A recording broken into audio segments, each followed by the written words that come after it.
Ben shoots a 40-pound bow. I don't know if you knew that. Yeah. 38. Yeah, pink. I mean, what else do you want? He still kills 4 more bigger deer than I do every year. Out there killing booners with a pink one.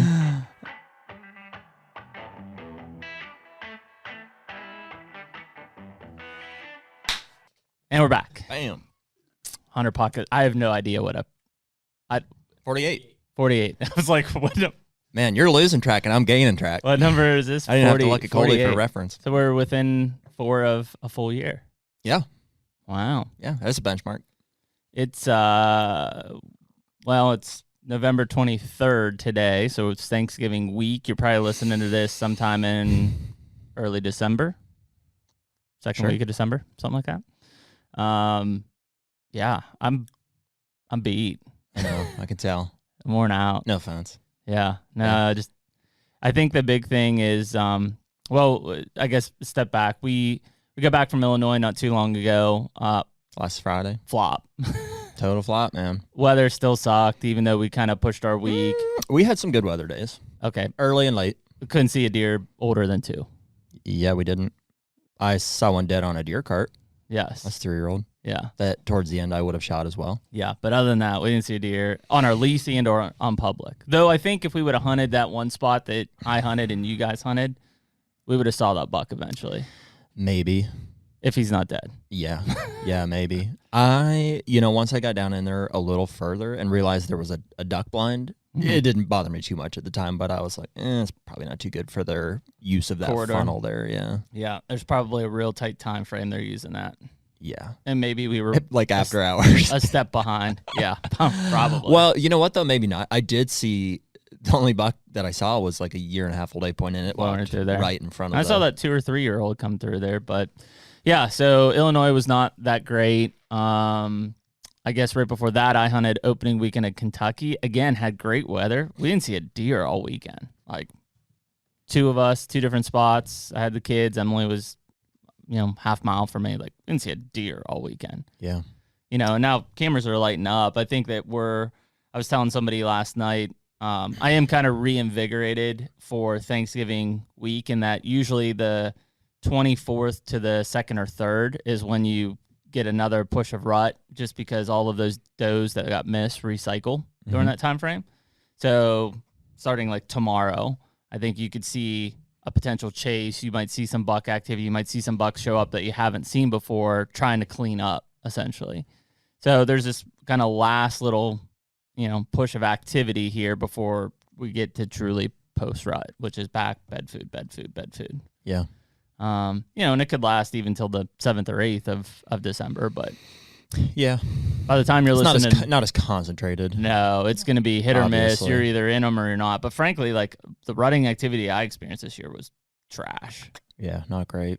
I think it's a lot of people. I didn't see that. I mean, I obviously I encountered 2 hundo twice with does, but like I didn't really see like a full out chase. In terms of chasing, yeah, it wasn't like all year on.com. Like I didn't see a chase once.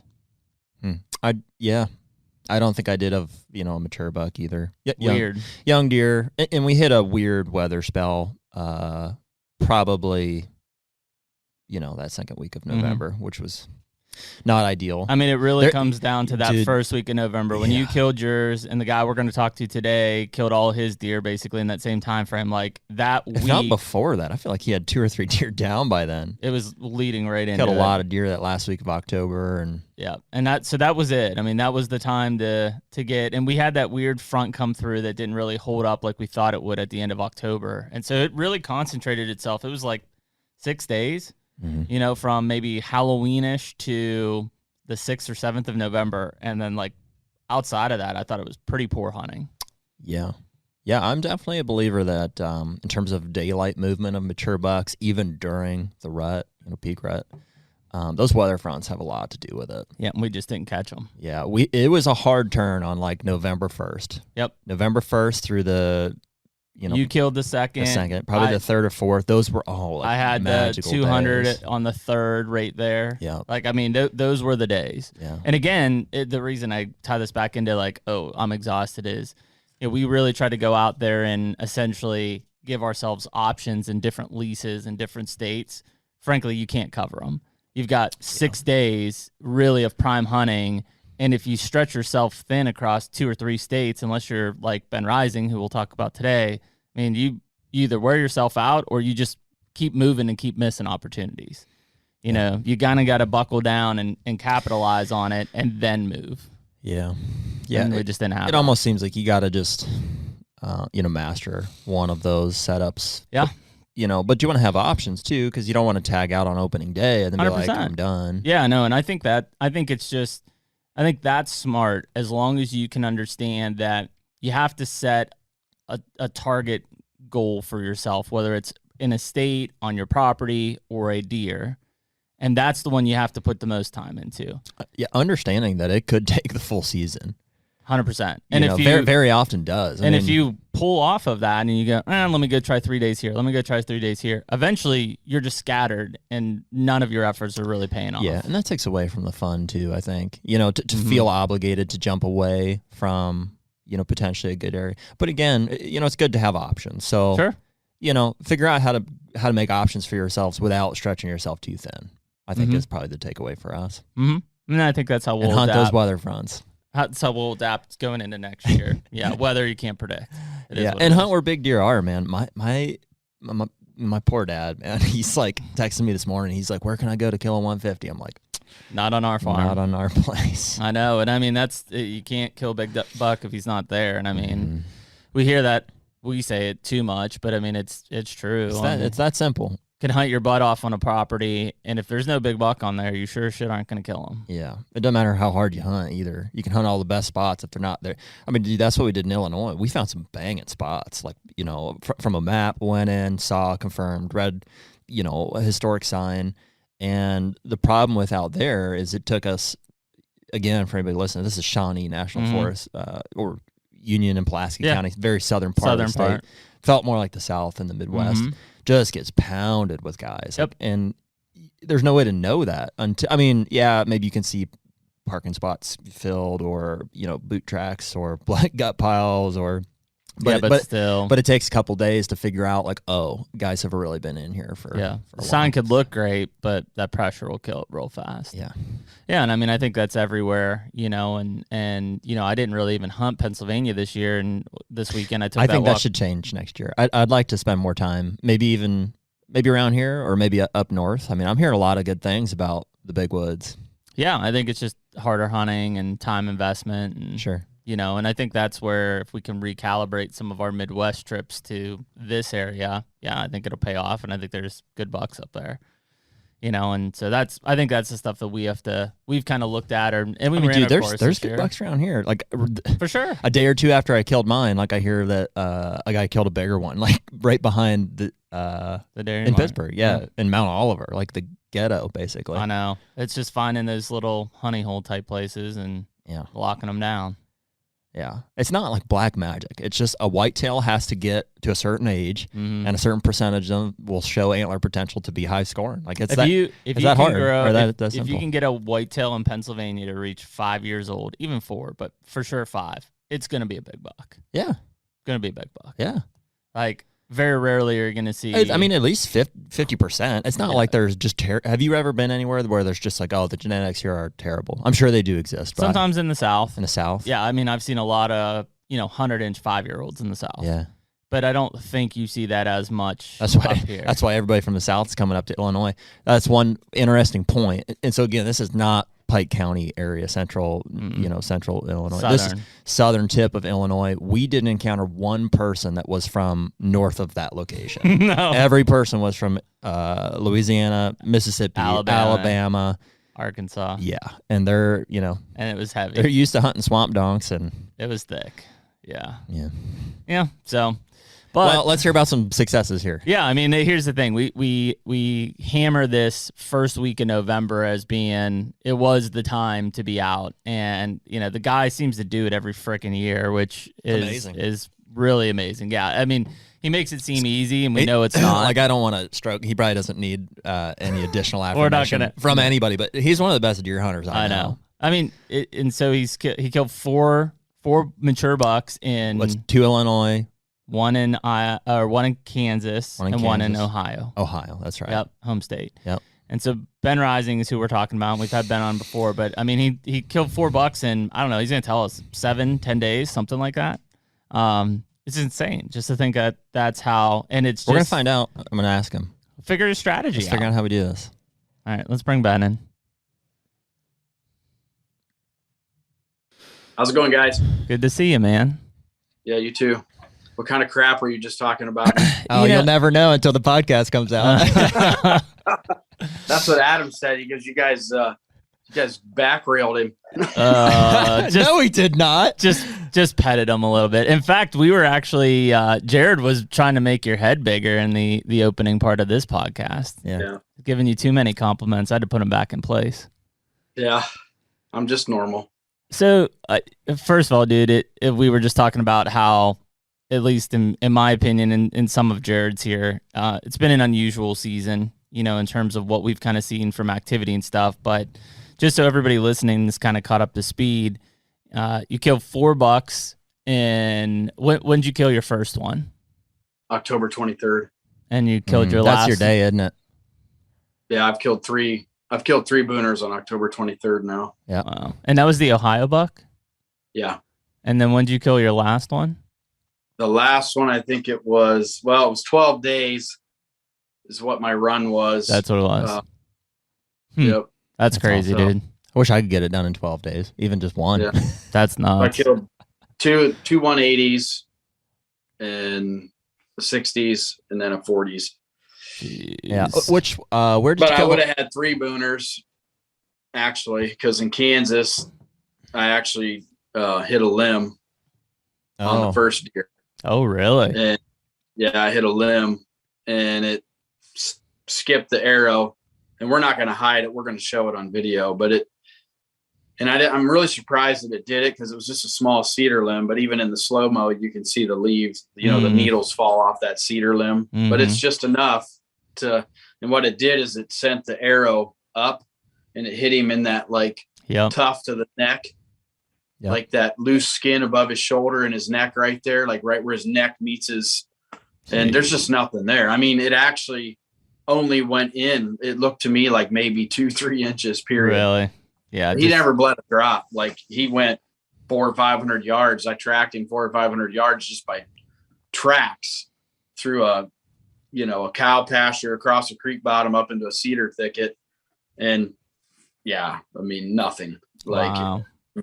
And I knew by the hit that it wasn't going to do anything, but I felt like I needed to make sure. So I tracked him as far as I could possibly track him hours later just to check. Yeah. And I mean, nothing. Well, still the ethics of it. I mean, how many guys actually put a shot in the cavity and don't track them even that far? Yeah. Yeah. Too many. But I mean, I was surprised I was able to actually get him that far, but I mean, he was going so fast. Yeah. Like he was like an 800-pound train running across this field. And then, but yeah, he was a mainframe 8 with big, deep split forks, trash. He was 7. So that was a bummer, but So Ben, when I agreed to only shoot, I just told myself I'm not going to shoot another deer unless it was a management buck, gotcha. Him or a management buck. And the next day I actually rattled in a big old bruiser that was probably 6 years old, I seen it across the valley. So we'll talk about that, but yeah, I mean, it would have been pretty epic again. 3 booners, but gross booners. Yeah. 2 still pretty epic in 12 days. Oh yeah. Yeah. Well, and I mean, even on the mature deer side. So I guess let's start kind of as an overview there, Ben. When you think about Ohio and Illinois and Kansas, do you have a bead on the deer that you're hunting there, or is it just kind of, I know that there's going to be mature bucks there, bucks that are desirable that I want to go in there and shoot? So Ohio, I always know what deer I'm after. Right. It's your backyard. Yep. And I didn't have a booner to hunt in Ohio. I just didn't. I thought this one might be close. Mm-hmm. But he was mid 60s after I killed him. But the one the one in Illinois, I did know. I knew that deer was there, but he was only on my farm very so often. I mean, he wasn't there all the time. Mm-hmm. How big's that farm? That section is, the whole farm itself is 324, but he only was ever on about 120 acres of that whole 300. Gotcha. That's the only part that he would ever come into. And so far this year, before I killed him on the 26th of October. He had only ever been in the very bottom 45 acres, you know, and I run enough cameras, I'd know, Yeah. He just was not, he wasn't roaming yet. He was living on the neighbor. Mm-hmm. He would come to, my farm once in a while where we had some standing beans. We had a little bit of a food plot there. But mostly I think it was, he was starting to feel his oats a little bit. And so he was kind of establishing his core, and I've talked about that many times with big deer, how they do that. And actually the day after I killed mine in Ohio on the 23rd, because I hit him bad, so I let him lay all night. I went and picked him up on a Sunday morning. I didn't go until about 11, but he didn't go far at all. He was dead, but I just wanted to be safe. So we got that deer. We were doing all the pictures and everything. And then it was raining, and it was raining in Illinois. It wasn't raining here, but that rain was coming to Ohio. And I checked my phone in between doing pictures, just took a break. Melody was actually doing the pictures for me. And T-post was hitting a scrape at 8:30 in the morning. And that's the 180 in Illinois. I'm like, oh my gosh. Yeah. So I'm like, and it was, red moon phase. So, and I'd already planned on being out there. And so basically we wrapped the pictures up real quick. Do you feel like you're a step behind when you get that picture, Ben, in your mind, or are you pretty confident? Nope. You don't? Mm-mm. No, because that's just telling me that he's feeling, because a deer like him he just never showed himself in daylight. Yeah. So now granted, where that camera was on a mock scrape I'd made was in an area that was very interior. Mm-hmm. It was, just outside. It was on the bottom side of when he beds on my farm, where he was bedded. So it was below a heavy cut piece of timber, across a little creek, just down in this little grassy CRP stuff. He hit this scrape, and then I had scrapes up around the food plot and stuff where I would get him in the evenings. And I just knew. I was like, well, he's going to be on his feet checking his core. So I got to get out there. So I packed the truck up. I got to Illinois about 1:00 in the morning, and I killed him the next evening, or that evening. What do you think motivated that daylight movement, other than you said there was a red moon phase? I'm curious about like what time that was peaking and stuff. And did you also say it was raining on the 24th? Yeah, it was raining that day while he was hitting the scrape. And it was a little cool. So that kind of had him shaken up. It was a little change in weather pattern. You're getting to that time of year where just their hormones are changing, the same thing, a buck I killed years ago that I called high and tight. I killed 2 booners that year. Mm-hmm. That deer was doing the same exact thing. I never had daylight pictures of that deer at all. And then the second that I started getting daylight movement of him in the morning, going back to bed, hitting his scrape in the morning, then I knew what he was doing, and what they do is they just basically, they just want to tell everybody, like, I am here. Yeah. And they start pushing them out. Yep. They start moving those other bucks off that they don't want there,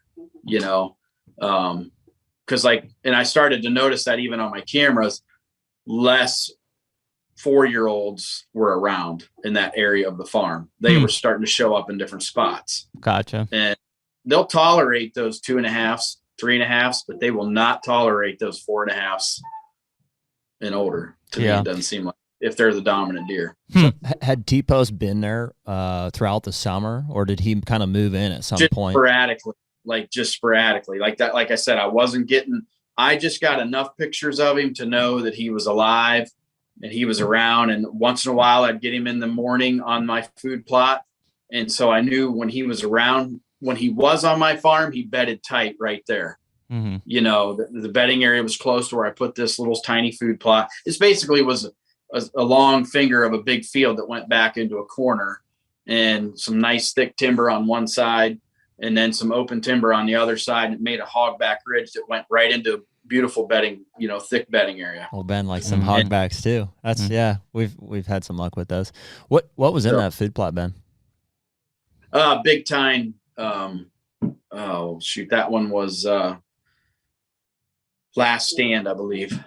Yeah. Any idea? I'd actually mixed a little bit of clover in it too. Clover. Mm-hmm. Any idea what does that mix consist of? Is it a Nebraska blend or like it's just like a cereal blend. Oats and stuff, right? Yeah, it's got different stuff that I like for the, you know, and it's kind of a all around package, you know, deer really like it. Yeah. Cool. Yeah. Did you end up killing that buck right on that scrape that you had the picture? No, that one, all that scrape was so I do have a stand close to that scrape down on the bottom, but that was more for like, okay, if deer were cruising heavy, you know, moving around, that was a great spot for those deer to be. But it was so deep that like you're really risking it that early. Yeah. So it was kind of like I had a stand and everything set there for emergency type setup, you know. Yeah.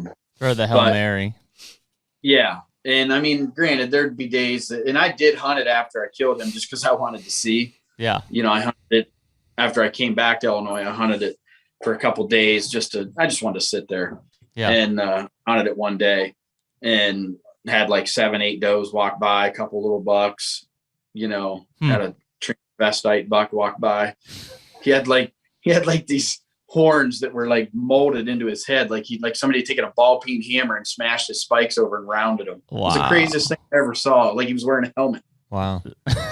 But, and he was running every doe around like crazy. Jeez. But anyways, so basically that was just all that camera was there for, was to give me information, to tell like, okay, that's what he's in that mood, or he's still around, or there's another deer has pushed him out or something like that. Yeah. You know, Granted, you can't always do this kind of stuff. Like if you don't have the area to do it, or, you know, but when I have the opportunities to get as much information as I can, like on ground that I lease or own or whatever, that's what I try to do.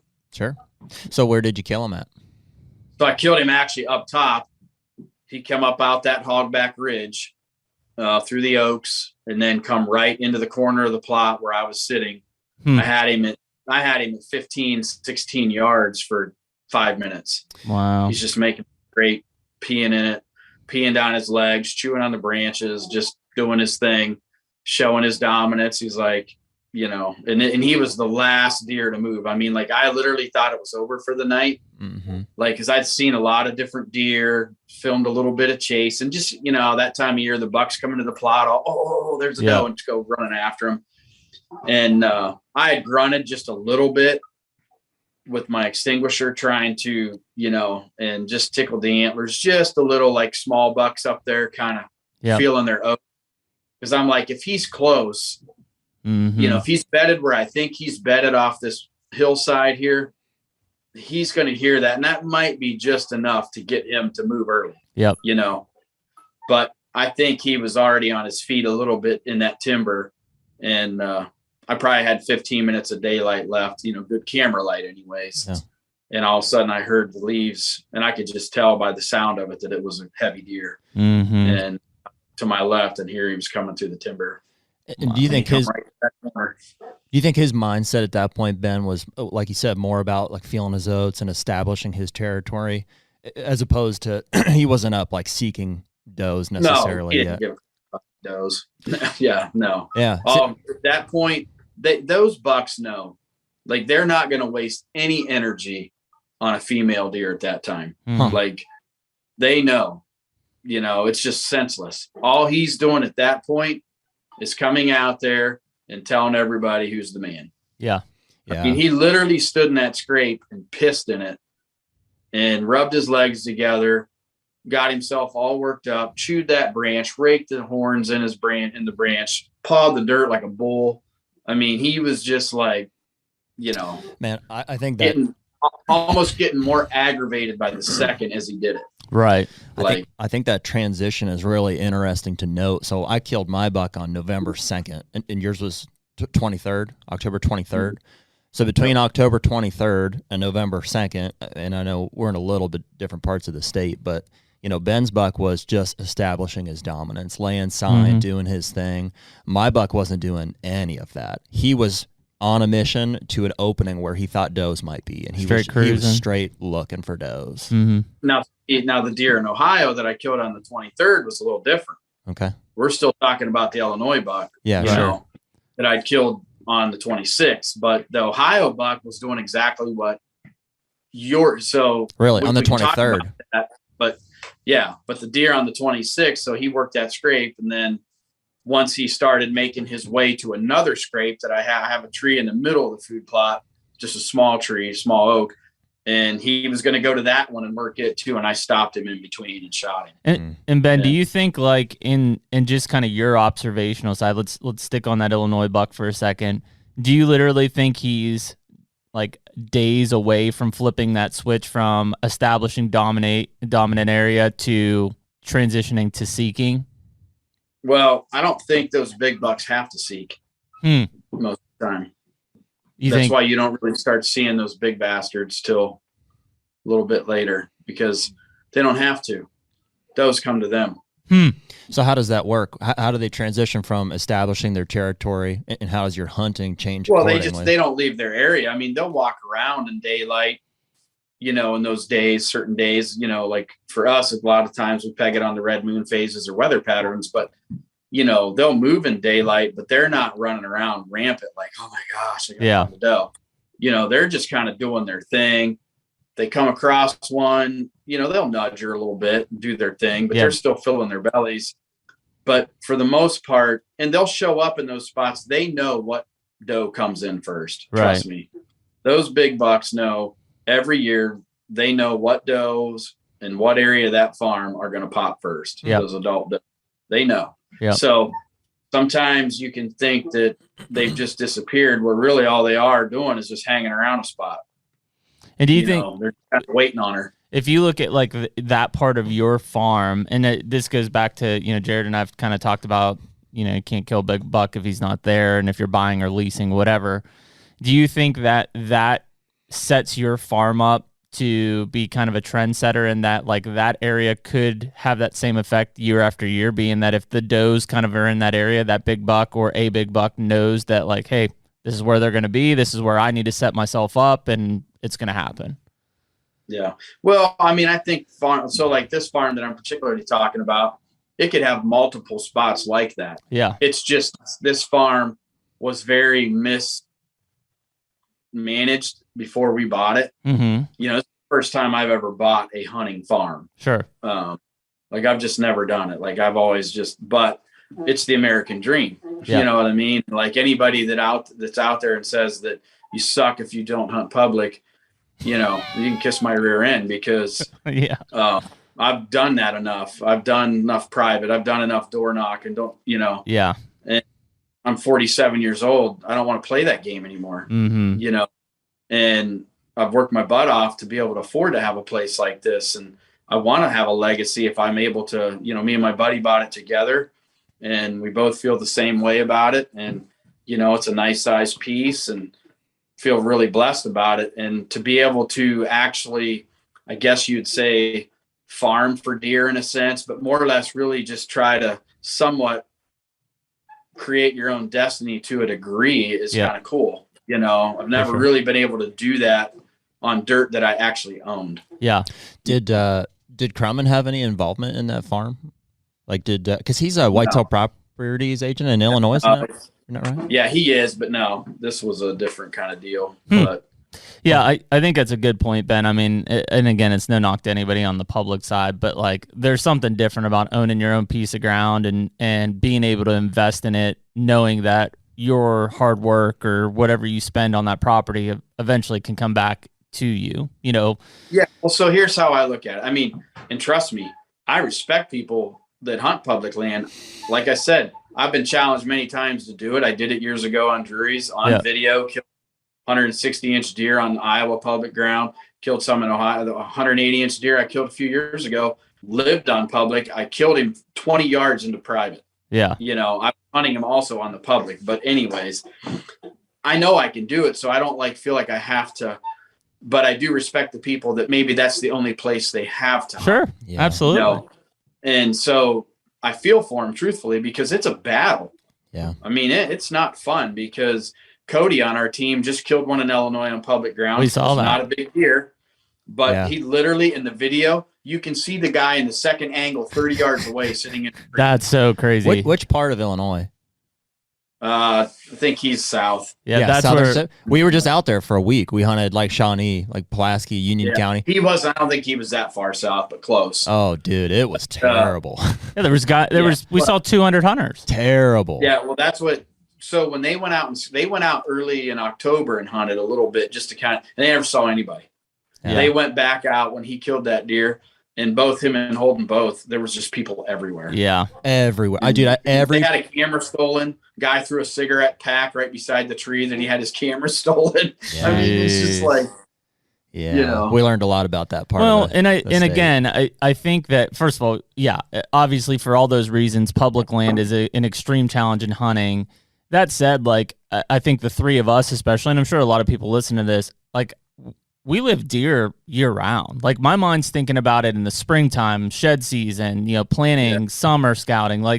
You can't have that much enjoyment if you only hunt public and do those things. You can still scout, you can still shed hunt, but when you have your own property and all of the work throughout the season is culminating to something during the hunting season, that's what I get. Hell, man, I enjoy that more than hunting sometimes. You can have a more direct impact. People got to understand too that when you hunt public, you're basically, your license money and things like that give back, but you're not giving back to that land at all. You're just taking. Yeah. You're not doing a thing for it, to whereas a private landowner, and there's nothing wrong with that. That's just the way public land is set up. The state decides what they're going to put back into it. For sure. But the enjoyment as a private landowner is what you're putting back into that land. 100%. I mean, you're giving back to Mother Nature, what God has blessed us with. You're giving back to it. You're trying to enhance it. You're trying to make it better for the wildlife. And ultimately, that benefits everybody, even the private land hunters, because, the private landowners that own close to private, those are close to public, those deer make it to public eventually. So, and somebody reaps the rewards of some of those deer. That's just the way the circle works. I just get so tired of seeing it on social media. Where, I know, man. Everybody's griping, well, if I could hunt there, I could kill that deer. If you had to hunt public like I do, you couldn't do that. And well, it's crazy. And I mean, Jared and I hunt both. When we were in Illinois, we hunted a lot of public. I like the way Ben described it a lot. As private land is that's the main takeaway is you get to invest back in 100%. And to take that a step further, it's a more direct correlation to what you get to benefit from that property. Oh, dude, no doubt. Ben, you brought this up, and Jared and I kind of have, and it's fine. This is the whole point of it. We have a different opinion on this. What do you feel about having a piece of property, whether you buy it or own it, if it is adjacent to public land? Sometimes I see it as an advantage. Jared may see it as a disadvantage. I can see both sides. Yeah. In fairness. So I just, you mentioned one where, you kill this buck 20 yards from public. He was bedded on public. You kill him on private. I assume it's a case-by-case scenario, but maybe just even in some of your experiences, how you've treated it. Yeah, well, I think it can go both ways. I mean, it can be a double-edged sword. It can be advantageous from the pressure from the public putting the deer onto the private piece, but you always seem to end up with so much pressure right there that the deer seem to move a little farther, or the people drift. They get long legs, avoid the posted signs, and they just come on through.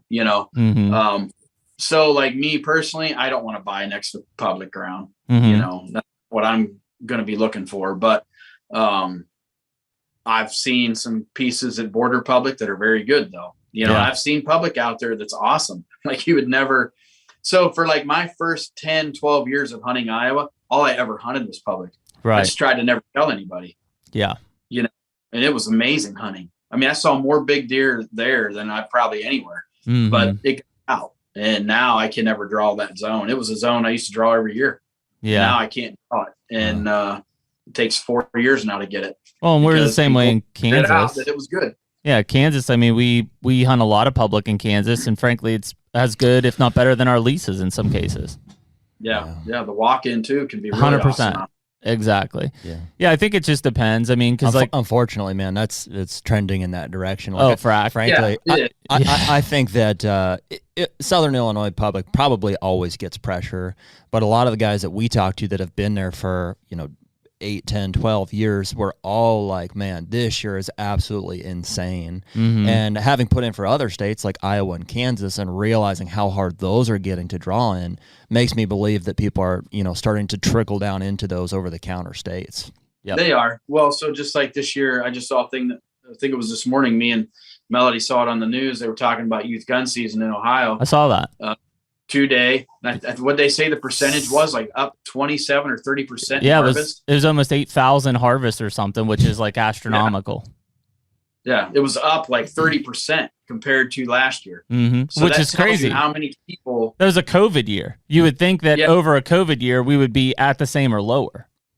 Yeah. So but it's driving people to the timber. Yep. Is that also reflected in license sales though, Ben? Like, did 30% more people buy licenses? Gotcha. It's just not more effective. Well, that's why nobody could draw Iowa this year. Yep. It flipped the switch in Iowa because all of a sudden so many people applied that it threw the system for a loop out there.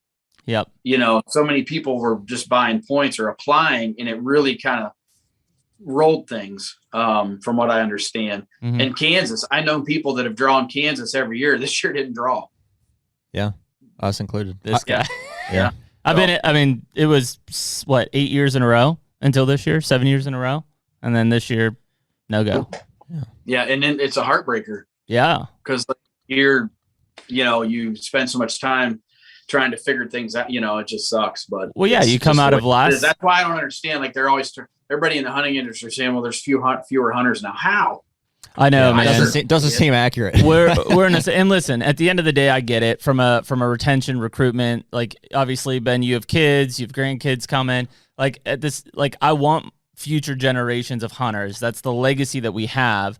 That said, if we do an analysis on what this industry is looking like, especially in the last 2 years, there's no way you can tell me that hunter numbers are decreasing. If it is, it has to be. It has to be gun hunters, because there's absolutely more bow hunters. We looked at Pennsylvania statistics. Bow hunters have been on the increase. Well, but understanding that traditionally gun hunters have far outnumbered bow hunters.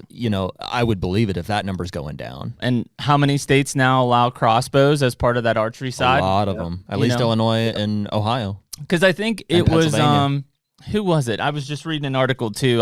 I want to say it was maybe even Illinois, Ben, that they were talking about the 3-day gun season that just happened in Illinois. And they were saying the number of gun hunters had decreased significantly, but the number of archery hunters had increased because a lot of those guys migrated to crossbows during the archery season.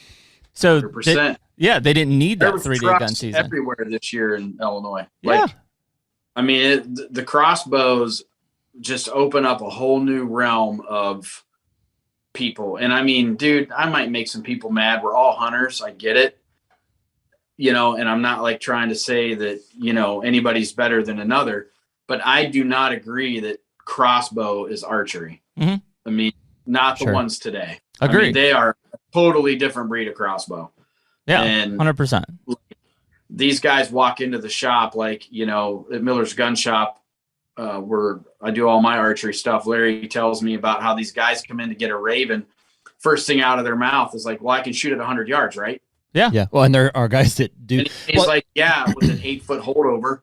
Yeah, exactly. Well, dude, for Jeremy and I don't think there's any question as that they're different things. The question 100%. Is tied up in whether or not they should be permitted together during a shared season. I don't think they should. Well, and so my thought on that was like, hey, I'm fine with it, but I don't think it should be the same as a guy using a compound bow or a traditional bow. I feel that it should be, it should have its own like 2-week long season or something if you want to do it. Because what's killing Ohio deer is corn piles, box blinds, and crossbows. 100%. You know, that's an interesting point. I wonder why they didn't roll out crossbows, knowing that they're more effective than a compound bow in some kind of like a condensed season format. I mean, it goes back to the purpose of a state agency, right? In most cases, we're talking about agencies, which is money, right? That's what they want. They want opportunities, and they want, from opportunities comes revenue.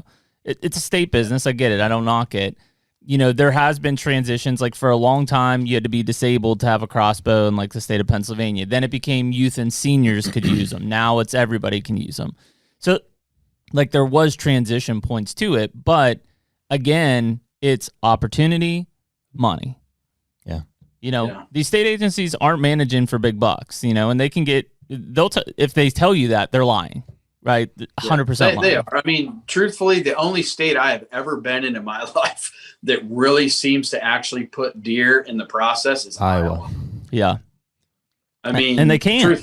I mean, because you think about how regulated it is from a resident side. Just because, I mean, look at the number of resident Iowa hunters. It's not that much, even though it seems like everybody in Iowa hunts. Well, and dude, it's still not many people. Look at Iowa's like accounts receivable for the next 5 or 6 years. Like, they've got money stacked up. Yeah, we're sitting here just buying preference points for one hunt every 5 or 6 years. I mean, I respect them for it because they. I guess in a sense, like, you know, and I'm a guest coming to their state. Yeah. And so I respect how they do it. I hate it because I want to be able to hunt there more. But I do respect how they treat their residents. 100%. Where Ohio and PA and people like that, dude, it costs me so much money to go hunt anywhere else, but people can come hunt my state for almost nothing, seems like. I know. Yeah. Well, and let's take Ohio, because I mean, it's one that I think all three of us are very vested in. Like, it's a few rule changes away from being as good as Iowa, in my opinion. Yeah, I mean, if they would do some things a little differently, they finally did knock back to like one turkey this year. Yeah. You know, after everybody complained and cried and like, you know. I didn't know that. But it's going to be a one turkey season, which I respect them for that because, dude, we were getting hurt on turkeys. Sure. And same with the bobcats. Like, dude, they got to do something. Yeah. I get more bobcat pictures than I do coyotes. Yeah, which is crazy. Yeah, me too.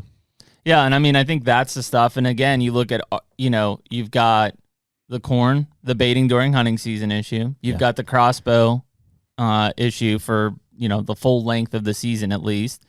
Baiting probably being the biggest. I mean, baiting to me is the biggest problem for as far as like that's what's affected a lot of our deer. And again, it's hard for me to say that, you know, Big Time's one of my sponsors, but I use a lot of their food plot products too. Sure. And I supplemental feed in the off season with their protein products, which is awesome for deer. So which I would say none of us I don't want to kill my deer on bait. I just don't. Yeah. None of us would have an argument to supplemental feeding outside the season or as soon as the season ends. But I think that, you know, again, and I think we talked about this on the last podcast with you, Ben, like, we all probably feel the pressure to bait during the season simply because if we don't, the neighbor is, and they're going to kill all the deer. So it's like we're almost forced to do it because we're trying to keep them protected so that they don't go over here. Yeah. Which is insane. Well, yeah, it is. It's a tough process. You know, you just kind of got to learn how to hunt those deer differently, at least for those big ones. And that's kind of goes back to that Ohio deer, you know, that I killed. You know, how I hunted that deer a little different and it panned out, you know.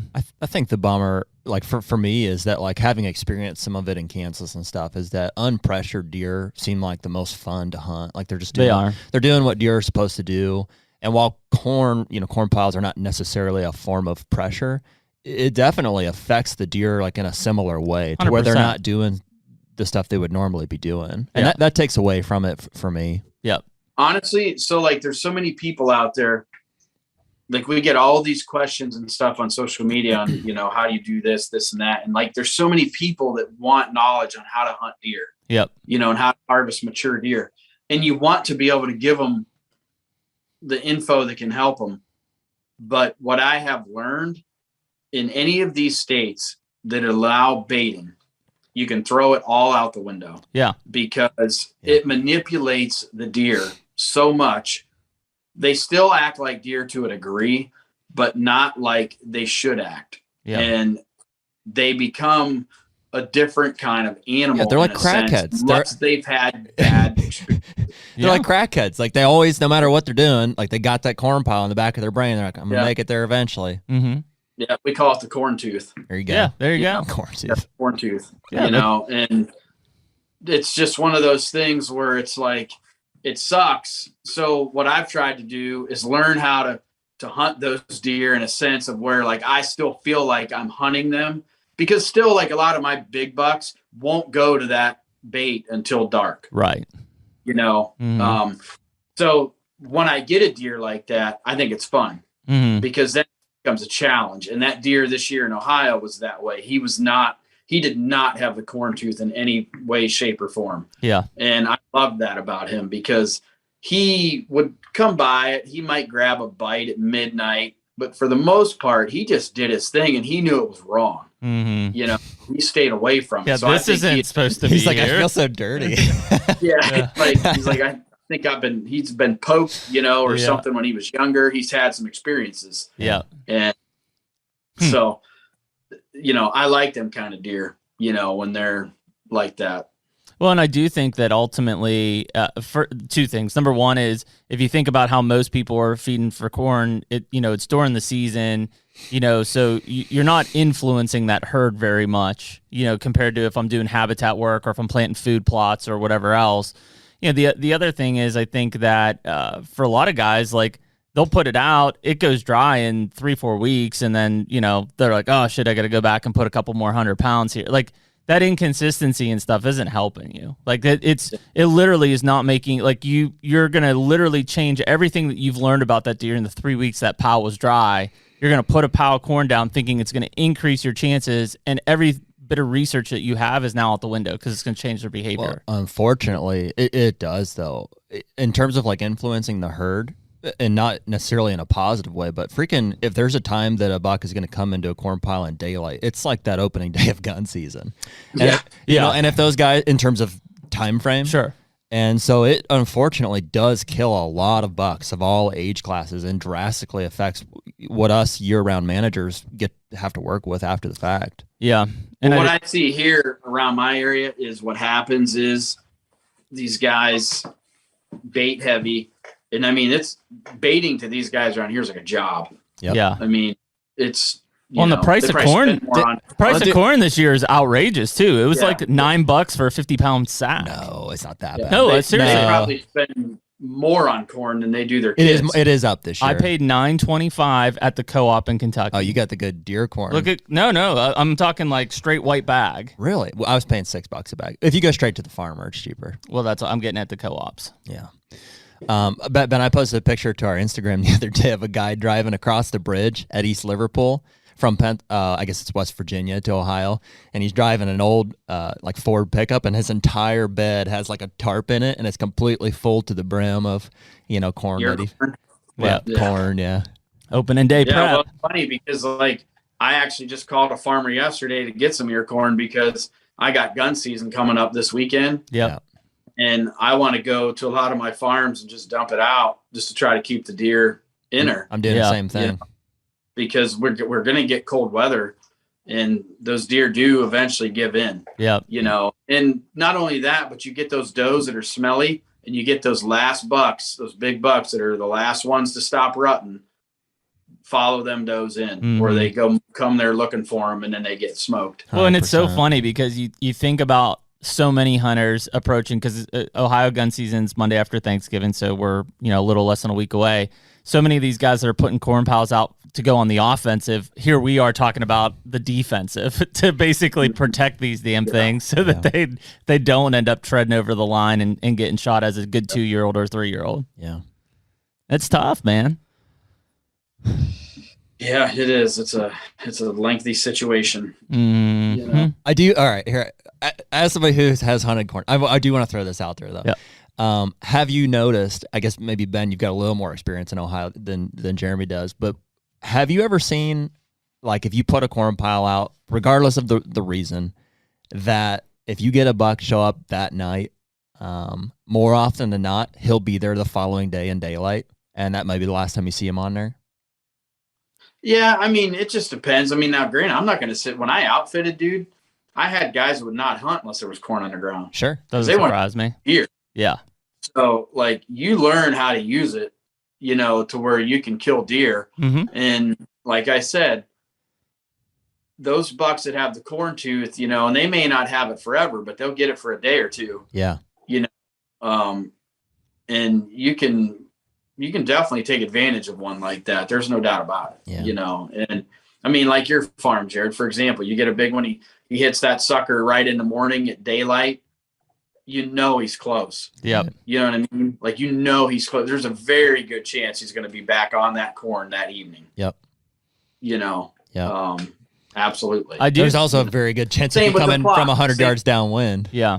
It's the same with the food plot. Like 100%. if you got a deer that's going back to bed and he's hit your food plot, half hour after daylight, an hour after, that deer is going to be laying close by. Yeah, he's close. Probably going to come to that plot.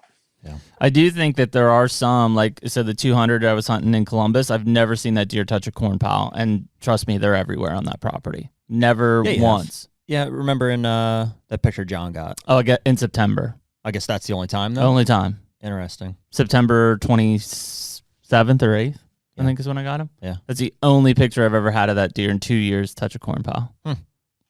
Is it baited very consistently? Yes. It is?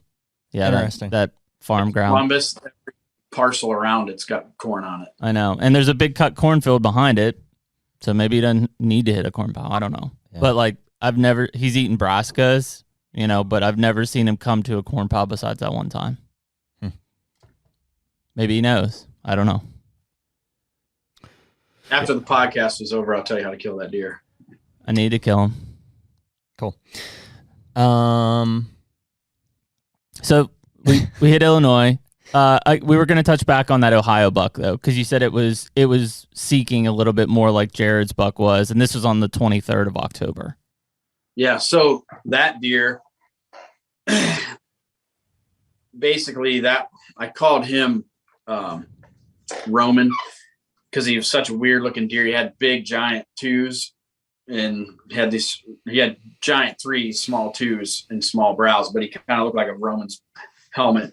But anyways, he was kind of the same way in a sense of like at first, but he showed up to the farm a little later in Ohio, this place that I can hunt on. And he was kind of a deer that he'd been around there for a couple of years. And I always thought he was one of those bucks that just needed gut shot because like, I just never thought he was going to be anything. Yeah.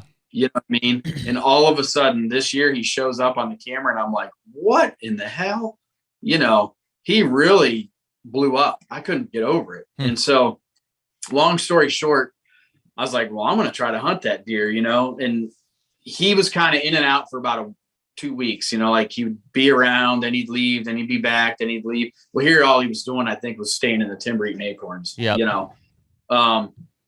so he became a fun deer once I finally decided I was going to hunt him. And, he started showing me a little bit of the signs of what we talk about a deer kind of showing their territory or, dominance. And I could tell he was slowly becoming a deer that was, because there was two other big mature deer on the farm, not high scoring deer, but old mature deer that have always been dominant bucks too. But I could slowly see that he was kind of becoming a chess player in this match of, on the farm. So, I definitely, I had two different plots, basically the whole farm is seeded down in hay.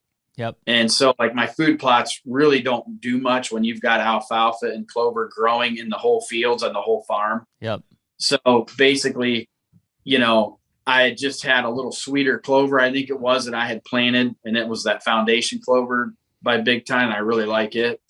And then they also have a Clover Select, which has chicory in it. Mm-hmm. So I had those in two different spots of the farm. And basically what that deer was doing, he was bedded in between in this huge timber hollow. And when I would get his picture, I would always get him on those scrapes on those plots. Like, I had him on scrapes. I didn't have him on the plots, like to get him eating. I had him on the scrapes and he'd work those scrapes. And I mean, he'd work them hard. And so I could tell he was definitely becoming a player in the game. But he was like just very active. Like he would show up 2-3 times a night and work that scrape, you know? And so basically what that was telling me he was doing is he'd go out in that field, lay down for a while, maybe push some does around, come back, work the scrape, maybe go off in the timber, eat some acorns, come back out to that plot, look around a little bit, hit the scrape, go back to bed. Sometimes he'd go to the other plot. It was just kind of a same thing, but he was becoming more seeking oriented faster than like the Illinois deer. Like, I don't know, the timing was just different. It seemed like in the 2 states this year. But, you know, on October 21st, because I had a stand in the timber, I figured out where he was finally bedding. And I put a stand in the timber and I was like, I just got to find this deer.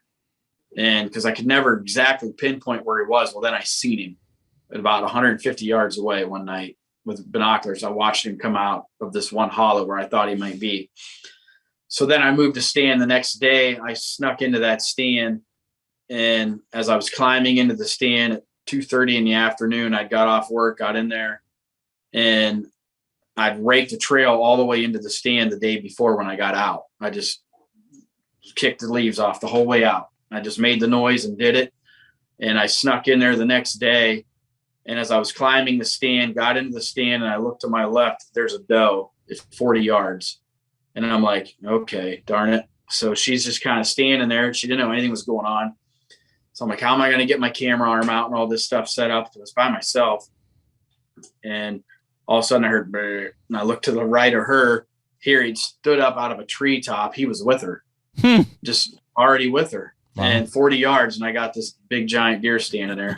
So I kind of freaked out, got my bow up the tree real fast. I had a GoPro camera mount for my head. So I just put that on, couldn't get my camera out of the bag or on my arm. So I'm like, I don't really want to miss the opportunity of this deer. So maybe I can try to film it all with the GoPro head mount.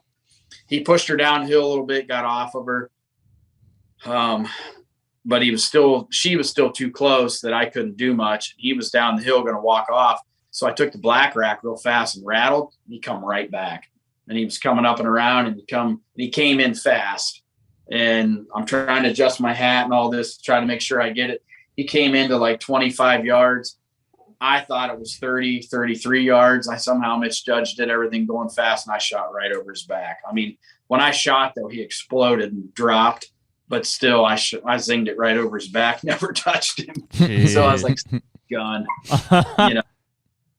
But I ended up killing him 2 days later, out of a ghillie blind where he came into that other plot that I was talking about. Yeah. Because he wouldn't go to that other plot till like dark. But the night before, the day after I missed him, he showed up into that plot in the back, just running does like crazy. Wow. And so I was like, the next day I was just torn. Do I hunt this timber close to his bedding, or do I go to that ghillie blind? And I'm like, well, he showed up there in daylight. It's an easier spot the way the wind was. So I did go to the ghillie, and I ended up killing him.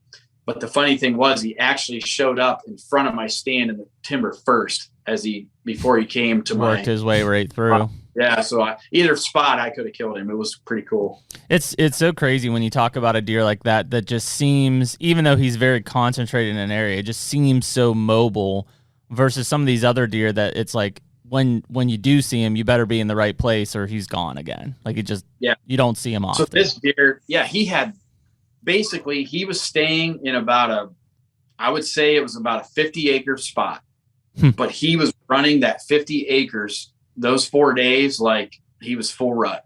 Yep.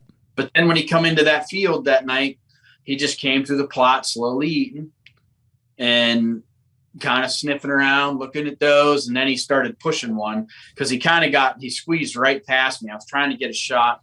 I was trying to get the camera on him, and he squeezed by me.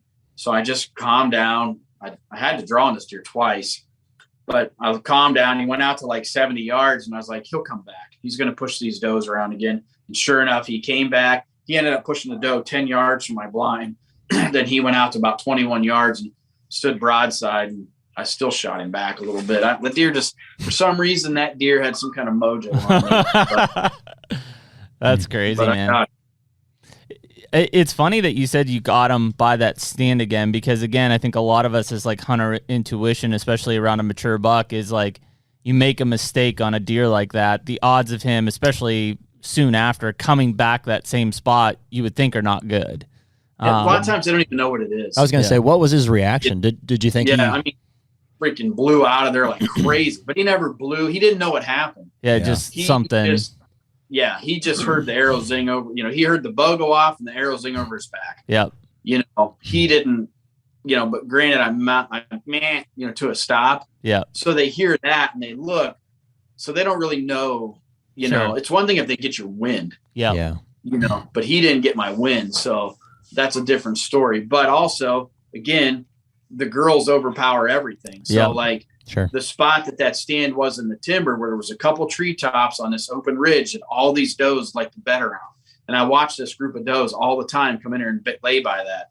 Well, that's just, it's those little things like that can give you an advantage, of picking out, it's of how to narrow down a stand location in a 300-acre block of timber. Yeah. And I think that's important because, a lot of people, especially in that late October, November timeframe, are trying to focus in on that buck so much. Where's he bedded? Where's he at? Where's he doing this? And really, if they just would look at where the does are, they'd be setting themselves up for success. Yeah, that or their scrapes, because a scrape in the timber like that, dude, I'm telling you, there's no better time to kill the big deer than that last week and a half, 2 weeks of October. People talk about the October law. It does exist. Deer get a little more stagnant, but if you're in them and on them, they'll move. They got to move. They move every day. Yeah. They're going to do the same things. But like those scrapes in the timber are magical, or on the edges of food plots, right in those corners, on the right times, they can just be really, that's why I'm such a believer in the black widow deer lures. You guys see me preach because the stuff freaking works. Yeah. It gets amped up on those mock scrapes. Sometimes it might take them a couple days, 4 or 5 days, and then all of a sudden they take it over. Yep. And then they just it all the time. I'm curious, Ben, how you tackle those last 2 weeks of October, when specifically this year, I saw a lot of deer that, we didn't see them until October 25th. The property just didn't seem to hold anything until, that very last part. All of a sudden, there they are.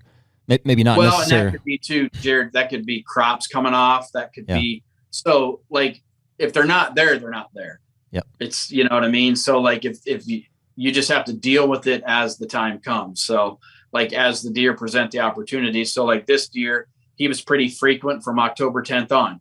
He was around the farm. So I had the opportunity to get on him.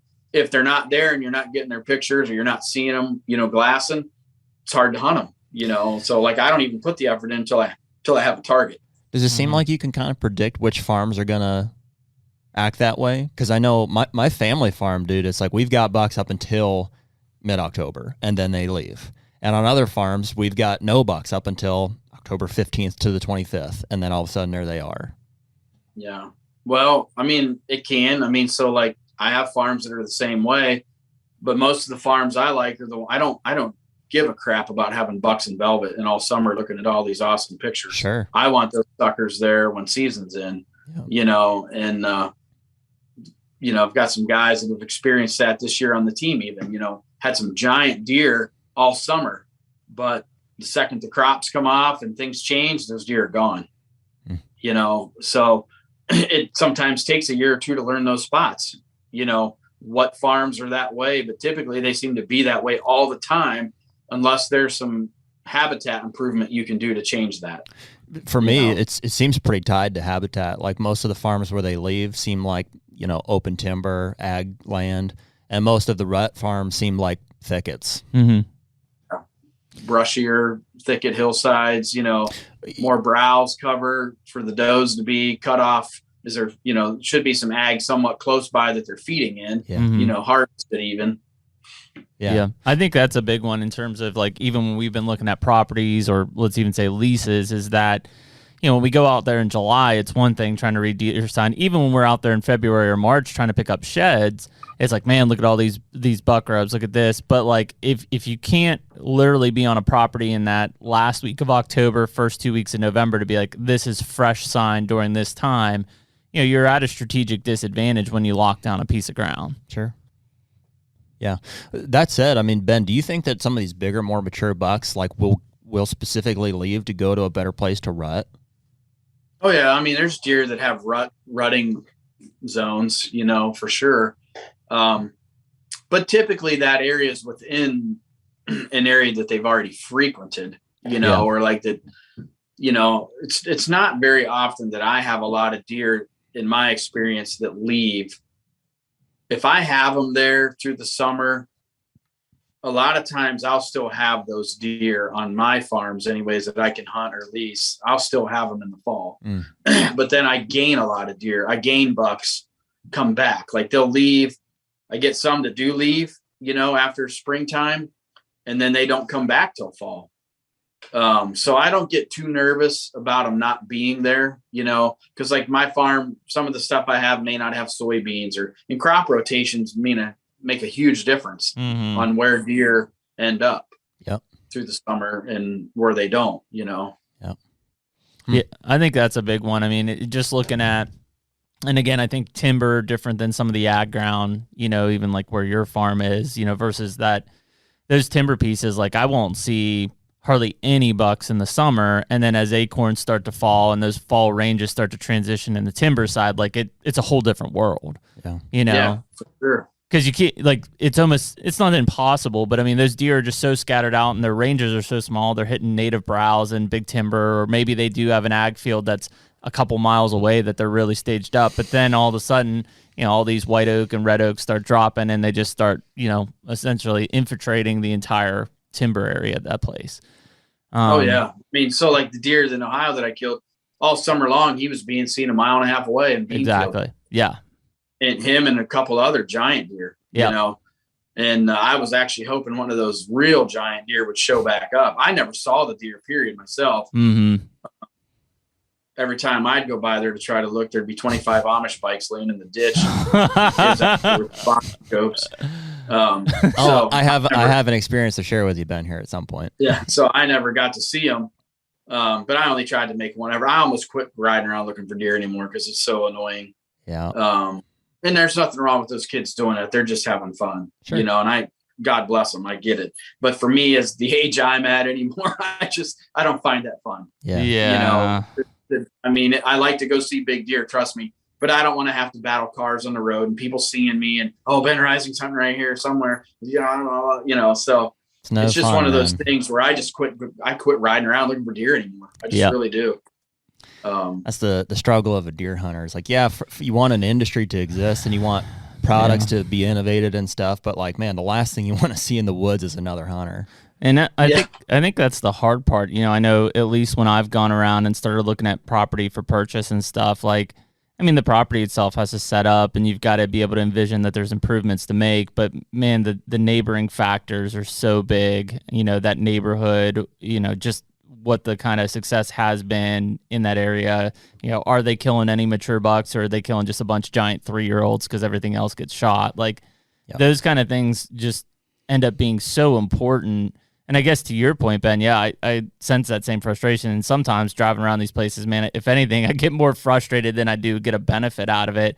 Illinois is a great point where, like, everywhere we went, we're like, there's just guys everywhere. Like, we're never going to find a place that there isn't guys. And it's hard to get. You can't get mad at guys either, because most times I don't think it's intentional. I don't think they're like, I'm screw Ben up or I'm gonna screw Jared up. It just, they don't know. It's just kind of negligence. It's that they don't know. Well, that and people just want to hunt, and sometimes, so just like when I saw all that and I hear all these people talking about those deer, I'm like, well, it's just classic scenario of I'm just going to be patient, and I'm going to leave my farm alone, do what I always do, leave it alone, and they'll show up. And that's exactly what happened. Well, there's a lot of wisdom in that. I mean, it took till 10 days after season open, but that's what it took. It took 10 days of being pushed around, running into people, him getting uncomfortable, that he's like, all right, time to leave. Yeah, I know where to go. It really, really has a bigger impact, I think, than I've ever realized. There's properties that have any human presence. Like,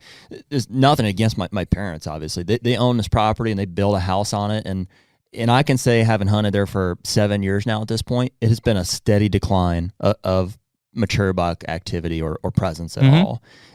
Yeah. And it's people that just be in there. I mean, the only way that it won't is if those deer grow up around your dad. Sure. And your mom sure. being on the farm. Yep. You know what I'm saying?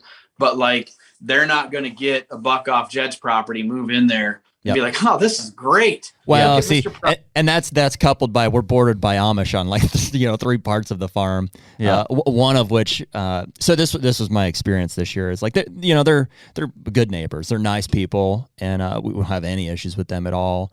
But we had a really nice 3-year-old this year, just a super wide 12 point, something we're like, man, that deer could be something special in a year or two. And so we extended, and said, hey, here's some pictures of this deer. You'll probably see him at some point. Would you guys be up for passing on this deer? And oh gosh, yeah, sure, yeah, he'll be a nice deer. And it wasn't, but 2 weeks later, we get a picture of that deer. And again, I don't think it was malicious. I don't think they were like, screw you, I'm shooting it anyways. It's like he didn't know. And that told me, though, that, like, to me, the most identifiable deer in the woods, like, how could you miss this thing? It's like they didn't know, and he just. Yeah. Well, and I will tell you this. So, like, my experience with the Amish, because, I know a lot of people have bad vibes about them and whatnot, but, most of the time they are very open to education. And some will just straight up tell you, well, we're not horn hunters. We're just here to hunt and get meat and have what we want. So they don't really care one way or the other. They'll shoot whatever, and that's their enjoyment, and that's their right if they own the property. Right. Or lease, whatever they do. But then you get some, like, around some of my areas now, I get along with them extremely well. And they've all come so far as like becoming good managers, and passing up deer. And, I've got one neighbor in particular, he's Amish, Leroy is his name. And he's, me and him actually share pictures now. And it's, he knows I'm going to shoot one of those deer. And I know at some point he could shoot one of those deer, but I found that you become more happy for that person. Like, so like if he shoots one of these deer, 2 years down the road that I at least know that, hey, he's done his part. He's at least passed that deer himself. Yeah. Right. He deserves that deer just as much as I do, in my opinion. Yep. And so I think sometimes people just need to try to give other people a chance. And it's like seeing all those kids with those bikes in the ditch. I didn't honestly get mad that night about it. I just don't want to deal with it myself. But as I drove by and saw all those kids sitting there, I actually thought it was pretty cool because, like, that's what we all want to see youth doing, and to see those little guys out there in their little suspenders and, with spotting scopes and watching those big deer, just, you can imagine the excitement that they're having, thinking they might get the chance, but not realizing they're just going to go and ruin it 100% in about 2 weeks, Sure.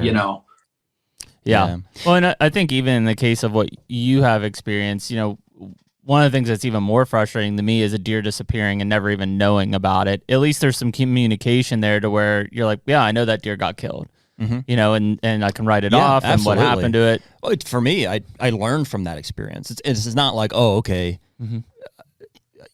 whatever. It's just that I understand how that situation is going to unfold in the future. Yeah. And I mean, I will tell you this, I would much rather have Amish neighbors than some people. No doubt. Like, the Amish are not malicious people at all. No. Like, they're not going to do something typically. Like I said, they're actually can be your best neighbors. And like, and the area I live, there's lots of Amish. I mean, I work for Amish in the timber business, and they're the greatest people I've ever worked for. But I hear a lot of people locally here complaining about the buggies and this and that, and having to slow down and the traffic. Oh, I have no problem with that. And it could be a whole lot. Yeah, worse. No shit, man. Yeah. Like I truly, I feel blessed that we live in an area with those kinds of people because they're very helpful. They're just like us, just they have a few different little beliefs. And truthfully, their belief as far as like, the vehicles and the TV, all that is a distraction to them, like to keep their focus off God, which is the truth. Yep. I mean, if we didn't have all the stuff that we have, if I put as much time into reading my Bible as I do looking at my stupid Spartan cell cam app, I'd glow with spiritualness. You know what I'm saying? So like, I'm just saying, I'm not trying to like, I'm just sticking, I guess I'm just saying like everybody's got a bad vibe, because I get that on Instagram and stuff a lot about like, well, the Amish are just killing everything around me. Well, they do shoot a lot of deer. They do. But it's like sometimes you just got to stop and maybe reach out to them and be like, hey guys, you know, I know you bought this property, and try to, and man, you'll be amazed at how accepting they are of that. And I've even had it with some neighbors that I never thought would, that are non-Amish, but eventually they start seeing the results, you know. But then again, you get some that just do not care. I've got some neighbors that just literally hate my guts because I have that farm and they can't hunt it. And like you're saying, so do whatever they can to screw me. That's all people. You know, there's good people and bad people, and there's good Amish and bad Amish. There's no difference. Well, I mean, I think that goes back to any I mean, there are a few very, very few diamond in the rough type properties out there. But most of them, you're going to have some negative downfall, whether it's public on one side, Amish on one side, white trash. I mean, let's call it what it is. I mean, white trash on a side. I mean, it doesn't matter. Like you're going to fight some sort of property line battle unless you own 10,000 acres. And even then, even then, you're still going to. Then people will hate your guts because you. People are just selfish. Dude, my farm in Illinois. I mean, it's a big farm. It's in a great area. Big farms around it. Got a guy beside me, at least is 160 acres. He's killed a 200-inch deer on that piece before. You know, he's killed a 212 giant. Killed other big deer in his life. He'll shoot the first freaking 140 that walks by him. Two of them. Yeah. And he killed one this year. We passed 3 times, and he's in the industry. And Interesting. he thinks it's great. I know. And he hunts 30 yards from my property line. Like it's. You're always gonna have it, man. Always. It just drives me insane. Yeah. You know, but a guy like that, I don't think I should have to deal with that. Like, I would think he would understand. You would think so. You know, that like, those are the deer we're trying to grow, dude. Not. It is weird. It's hard to understand. It's hard to understand that. I like what you said earlier, though, and I've definitely experienced, like, I think, you know, some people might call us like selfish or, you know, just wanting all the deer for ourselves, but like, I definitely have felt like when other people have killed nice deer that I feel like really appreciate it, or I can sense that they love it like as much. I know that I love it, and so when I see that in somebody else, that's what inspires, you know, happiness from me for them. It's when I see people that have no idea what they're holding and they didn't do anything, in my opinion, to earn it, that I'm like, that's kind of a bummer. Yeah. So like, I mean, when I outfitted, we always ran a fee, you know, to if people shot a deer under a certain size, because we tried to have a management plan. Yeah. You know what I mean? And it was $1,000 fee if you shot a deer under 135 inches. Yep. Well, there was a few times that guys had shot deer that were way under, you know. But when you got there and the guy was like, you could just see the excitement, in that guy's voice, and like how I mean, one guy we got there, he already had the check wrote out, you know. He's like, I don't give a dang, this is the biggest freaking buck I ever killed, and here's and I was I can't take that money, because to me, I felt like he gave that deer the you know, saying it wasn't just the ones I can't stand, or the guy, well, I wasn't gonna eat my buck tag. Well, dude, that's what we want out of a react. We want people to love it and to have as much fun with it as we do. It's not about the money at the end of the day. It's just love it as much as we do, and not everybody has the opportunities. I get it. 100%. Yeah, you know. Yeah. And I think that's the hardest part is, you know, ultimately there's plenty of guys I know out there that the first legal buck they see, they're going to kill, and they'll be super excited. And I'm happy for them. It's just not where we are in our discussions and in our lives. But yeah, I mean, I think that there is, the hardest part I think is the expectation side. And even for me, I'm still dealing with it of like, you know, man, like I didn't really hunt Pennsylvania at all this year because frankly, there wasn't a deer that excited me to go hunt. And then it was like, well, maybe I'm out of line, and that, like, you know, a 3-year-old is what I'm going to get in this state. You know, but I'm also okay with just not killing one. Well, dude, there's a time and place for everything, and there's definitely something to be said for taking advantage of what you have. You have a choice.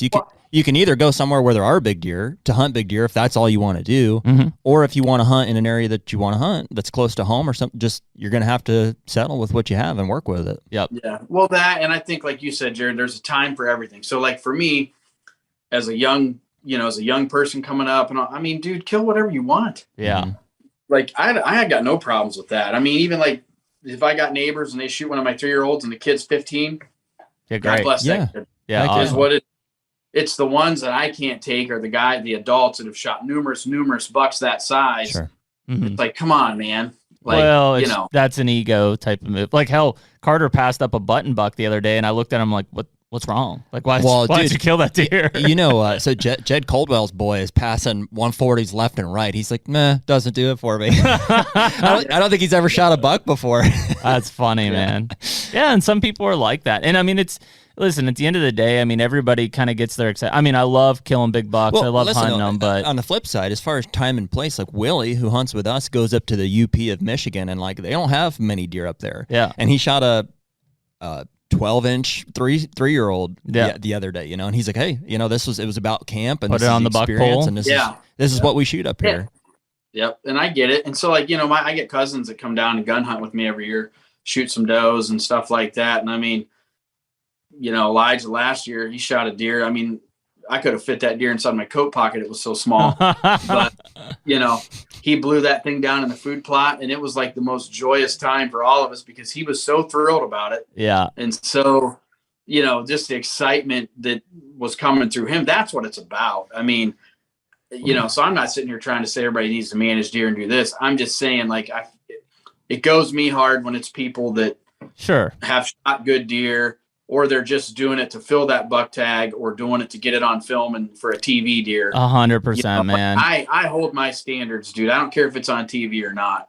I am not shooting an immature deer. I'm just not going to do it anymore. I won't do it. Yeah. And I'm not going to try to fake it. I'll eat that tag over and over. I'm just not going to be that guy, Well, because what does that leave you with? I mean, I've shot deer that I wasn't happy with, and then it's just like, now I just have a dead deer to do something with. Yeah, I mean, I think again, because I guess to one of Ben's point, you talk about family coming down. There is one aspect of it that I miss, and it's not necessarily because I want to kill a deer in that situation, but like I do miss the deer camp style of things, of like where it was family and friends together and everybody hunting, and great, you kill a bunch of 2-year-olds or whatever. It doesn't matter. Like it was for that atmosphere. It was something I look forward to as a kid, where I don't feel like I have that anymore, but I'm going to try to redo it. That doesn't mean I'm going to go out and shoot a 2-year-old. Frankly, I might not even hunt. I just want that experience again. And like to that point, see people who don't get to hunt a lot go out and shoot a 2-year-old 8-point and are just thrilled to death with it. And it's like, awesome, man. That's great. Like, I'm happy. I'll help you drag it out. Yeah, but trust me, that's what's going to happen this coming, next Friday, the last 3 days of gun season when they come down. I mean, that's when my boy wants to hunt. Yeah, because it's fun, man. He's killed deer with a bow and everything, but he's just not into hunting right now. He's into sports, but he's really looking forward to them coming and spending that time together. So, he's going to put that 350 Legend to work with his cousins in the blinds and wherever, I mean, I've actually thought about like setting him and those boys up in spots, and I'm going to like do some soft pushes. Yeah, man. And dude, that is fun. And I think that we kind of, as an industry, and the three of us probably are guilty of it, we get kind of hung up in this of like standards that maybe we've forgot some of that stuff. And it doesn't mean that we have to lower our standards and go out and shoot a 2-year-old or something. It's just still be part of that fun, because frankly, we're probably the most influential in the group to bring that stuff together. Yeah. Oh yeah. So I've got some buddies. Well, you probably heard of Bearded Butcher. Yep. Mm-hmm. So Seth and his brother, they own some land in Southern Ohio, but they live north of me about an hour, but they're huge on that. And I love seeing their pictures that they post. And if you go to Bearded Butcher or Seth Perkins and see their stuff that they did just this past weekend in youth, it's awesome, because there's like, 6 little boys dressed in orange, marching in and going to different blinds or standing. then at night they're sitting around a campfire, chairs. I mean, and again, we all grew up that way, and it's something that's getting lost in the country. I get it. Just like PA, 100%, dude. Over around like Tionesta and all those places. I mean, there's those little deer camps everywhere up through the Allegheny Mountains, and it's just such cultural things that are just being lost. So, I mean, I do agree. Like that's why I'm trying to bring my cousins down, and we're doing more of this type of thing. And like, I don't even hunt. Yeah. I take them all out. 100%. I put places and, let's thin some does. And if, certain bucks walk out, I'll let them pound them, And that's kind of, I think that, and I tie this into our expectation side, like, so I'm under contract with a place down in Meigs County now. And, it's got a little deer camp on it and stuff. And, my hope is I could grow a mature buck, and that's something that I can hunt. But ultimately, if it's just a cool place to have like an Ohio deer camp at, so be it, and try to just make the best out of whatever my situation is. Yes, personally, I'd like to kill a mature buck, but, I also just want that atmosphere to be back into the tradition side. Because I think, to your point, Ben, we are losing it. And frankly, I think that's one of the reasons that some of the new generation is having trouble just, finding their place, because it's like, oh, cool, we go out to the same blind, we sit in the same food plot, I wait for it to come out, I shoot it with my crossbow. And that's not how I grew up. Yeah, exactly. In fairness, too, and just maybe to like look at the bigger picture, it's not just this industry that is that way. Oh, sure. Camaraderie or just like family events, like these traditions are just falling off across the board. Mm-hmm. Look at like Thanksgiving dinner the past couple of years.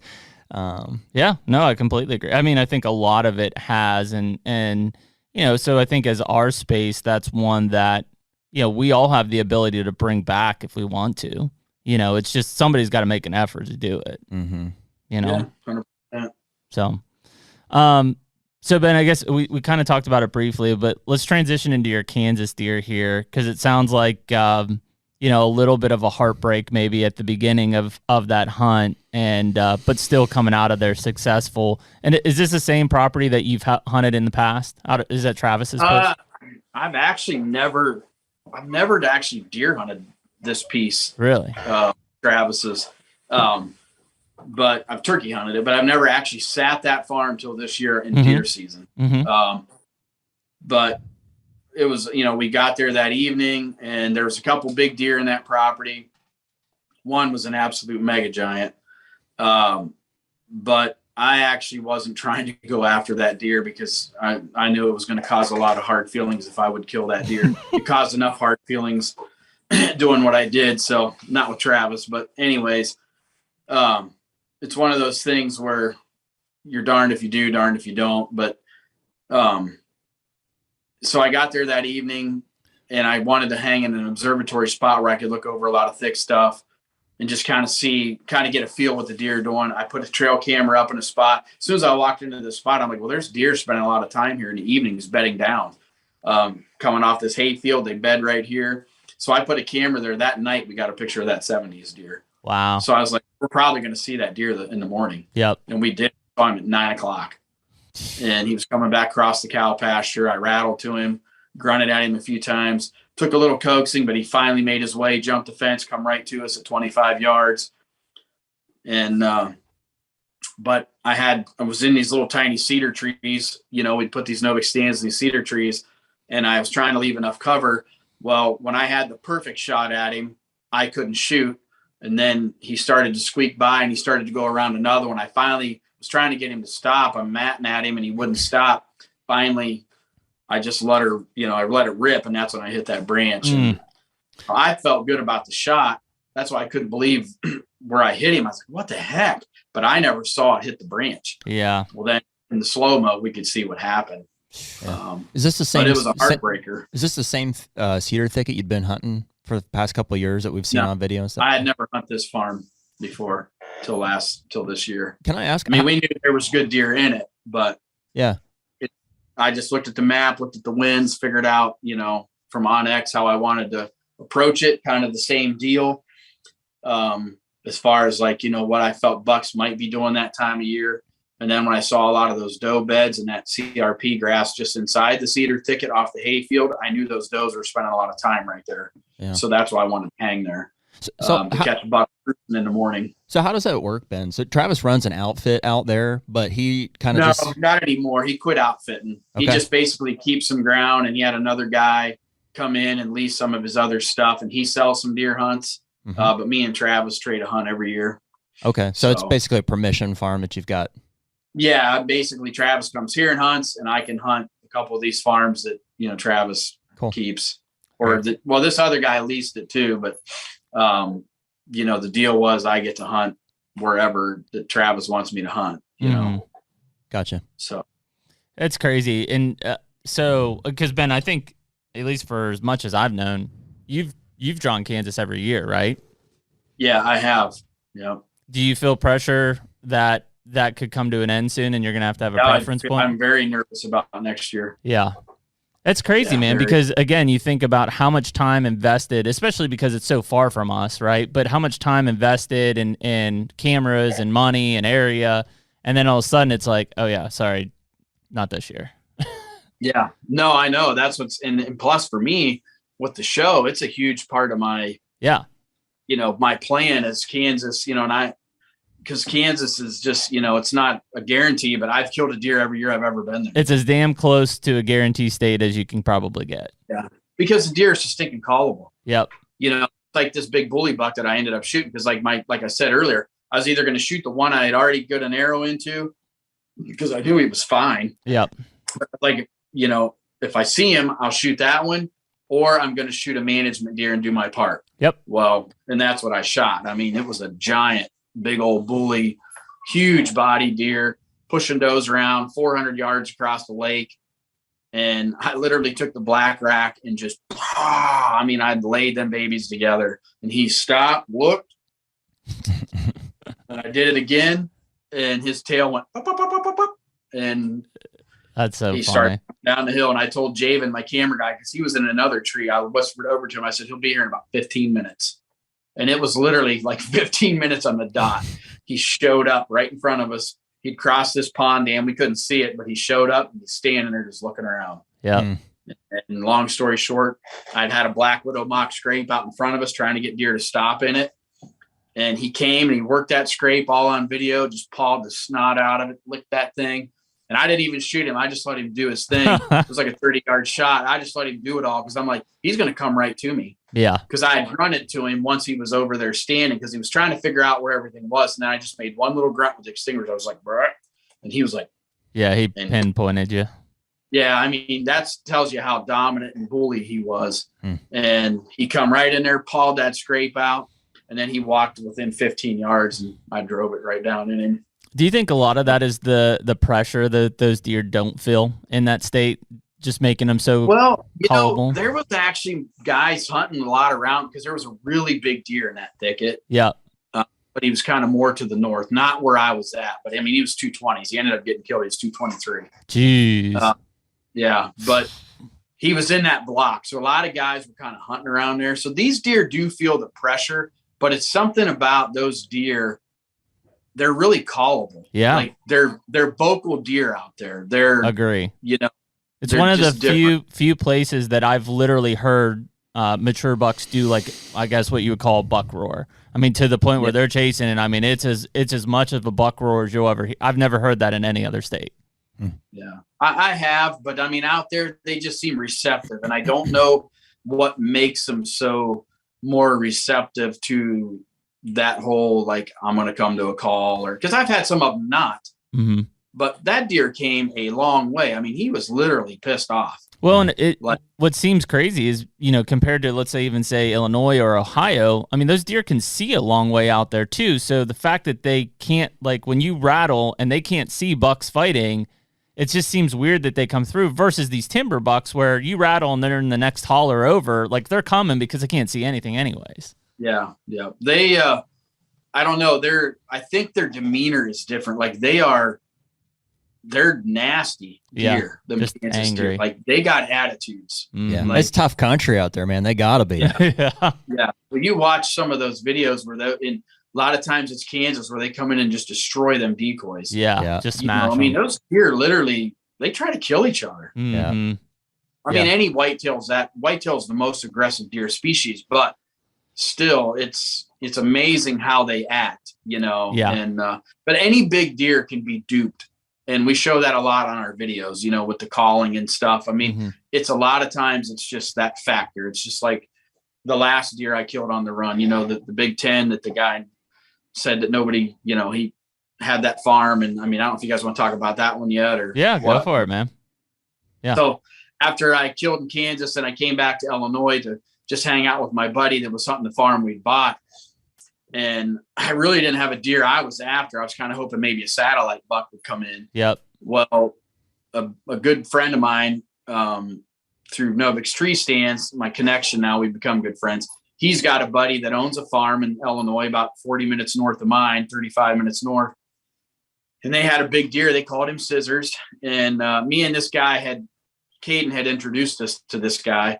And his name was Ryan. And he's a real estate guy too. But he's not new to hunting, but he's still really trying to learn the fine tuning parts of how to manage a farm and kill big deer all the time. And yep. Him and his neighbors had some good ground there, and they'd had this deer for some time. They called him Scissors, big old 7-year-old 10-pointer. And I think they'd said the deer had only ever been seen 3 or 4 times in daylight ever. Wow. He's just one of those deer, yep. But Ryan is he wants to learn so bad. He's he got a hold of me and he's like, look, he says, I'll make you a deal. He's like, you can come hunt this deer I got. You're more than welcome to hunt him. He says, I just want you to give me a farm consultation and help me set this farm up if you kill this deer. And I'm like, done. Well, I'm in your driveway right now. Yeah. I was like, as I'm starting the pickup truck, Yeah. So, and I wasn't sure just how serious he was at first, how serious he was going to let me get after this deer. Cause sometimes a deer like that can take some, sure, and so we went up and met him, and it was the first time I'd really met him in person.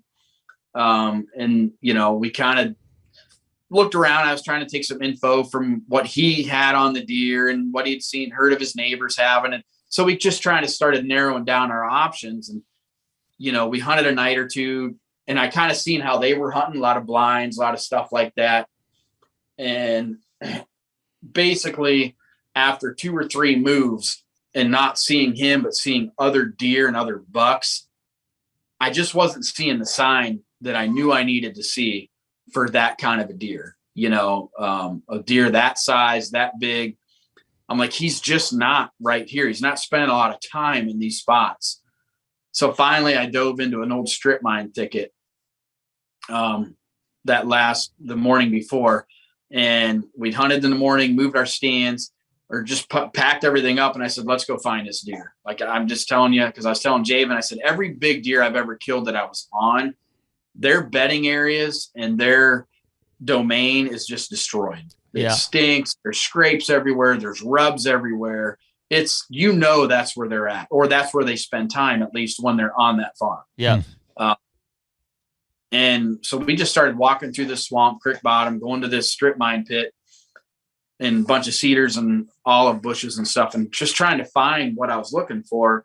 And that's not what your farm looks like, Ben, right? Sorry to interrupt you there, but because when you start talking about autumn olives and old strip mine like that, and I've hunted that country, and frankly, I like that kind of country, but that's not what your Illinois farm looks like, right? No, my Illinois farm is ag and hardwoods, but this farm had that too, but it also had this area that had been stripped in times. Gotcha. So it kind of had a really good variety. I mean, Ryan's got a great farm. Very cool. But so as we finally, I was like, you know what, we need to dive into that stuff. And so we climbed a steep bank, be off the swamp edge, coming in the back door of the cedar thicket. Is this in the daylight, Ben? I'm sorry. Is this in the daylight that you're walking in, looking for a sign? Oh, yeah. It's 11:30. Okay. Yep. All right. Sorry. 11:30 in the afternoon. We're walking, and, we're trying to be quiet, but finally I gave up, and I was like, we just need to find this deer. Yeah. And so we made all kinds of noise, basically, and getting through this stuff. And when I come up this backside bank, and what it is it leads into a couple benches in this strip area, but then it goes out to a bunch of locust flat, and then it leads into CRP, and then way out to crops. Well, this strip pit and all this was just above this swamp. So, I mean, he had everything he wanted right there. And when I topped this bank and walked into this last bench before it dropped into the swamp, it was just like, bam. Here's where he is. Oh, here he is. Yeah. I mean, there was 5 scrapes within 30 yards. Wow. Cedar trees just thrashed, and you could smell it. You could smell the buck piss. I'm like, okay, when he's here, I said, in fact, we might have just bumped him out of here. It's hard to tell. Yeah. Had Ryan just never been in there? No, he had been around it. I think Ryan was maybe a little bit scared on doing too much. I think most people would, man. He had hunted some places around there, but I think the deer kind of had everybody a little bit pegged. A lot of those guys were hunting blinds, trying to hunt on the food and things like that. Yep. And a deer like him, he don't get that old by, like, you got to just do something different. How big was that area that had been mined? Probably 12, 15 acres of thicket. And we were in this one corner. And I think there was probably other areas you could have killed him in that thicket. But this area here, I felt like this bench was. Do you tell him at that point, you're like, well, Ryan, I'm going to kill this deer right here. Like, do you still want me to kill this thing? Or No, I mean, well, so basically what it was, like the day before, I'd actually asked him, I said, Ryan, I said, are you 100% serious? I can hunt this deer. Like, you're going to let me, he says, Ben, you got all season to do whatever you need to do. Wow. I'm like, really? And so then I was all in. So that's why I started doing the scouting. Cool. And so once I found all that, I told Javen, I said, we got to hang right here. I said, this is the perfect access. We'll walk in the swamp bottom through the creek. It's a good long walk in, but we'll come all the way in. We'll slip up to the backside, catch him coming back in the mornings if he's here to get back in this thicket. And so we hung the stands. It was about 12:30 by the time we got everything trimmed out and done. We were only about 12, 13 feet off the ground, and we hunted there till dark. And we saw 3-4 different bucks, passed them all up, all nice deer, like 30s, 40s type deer. And so I felt really confident.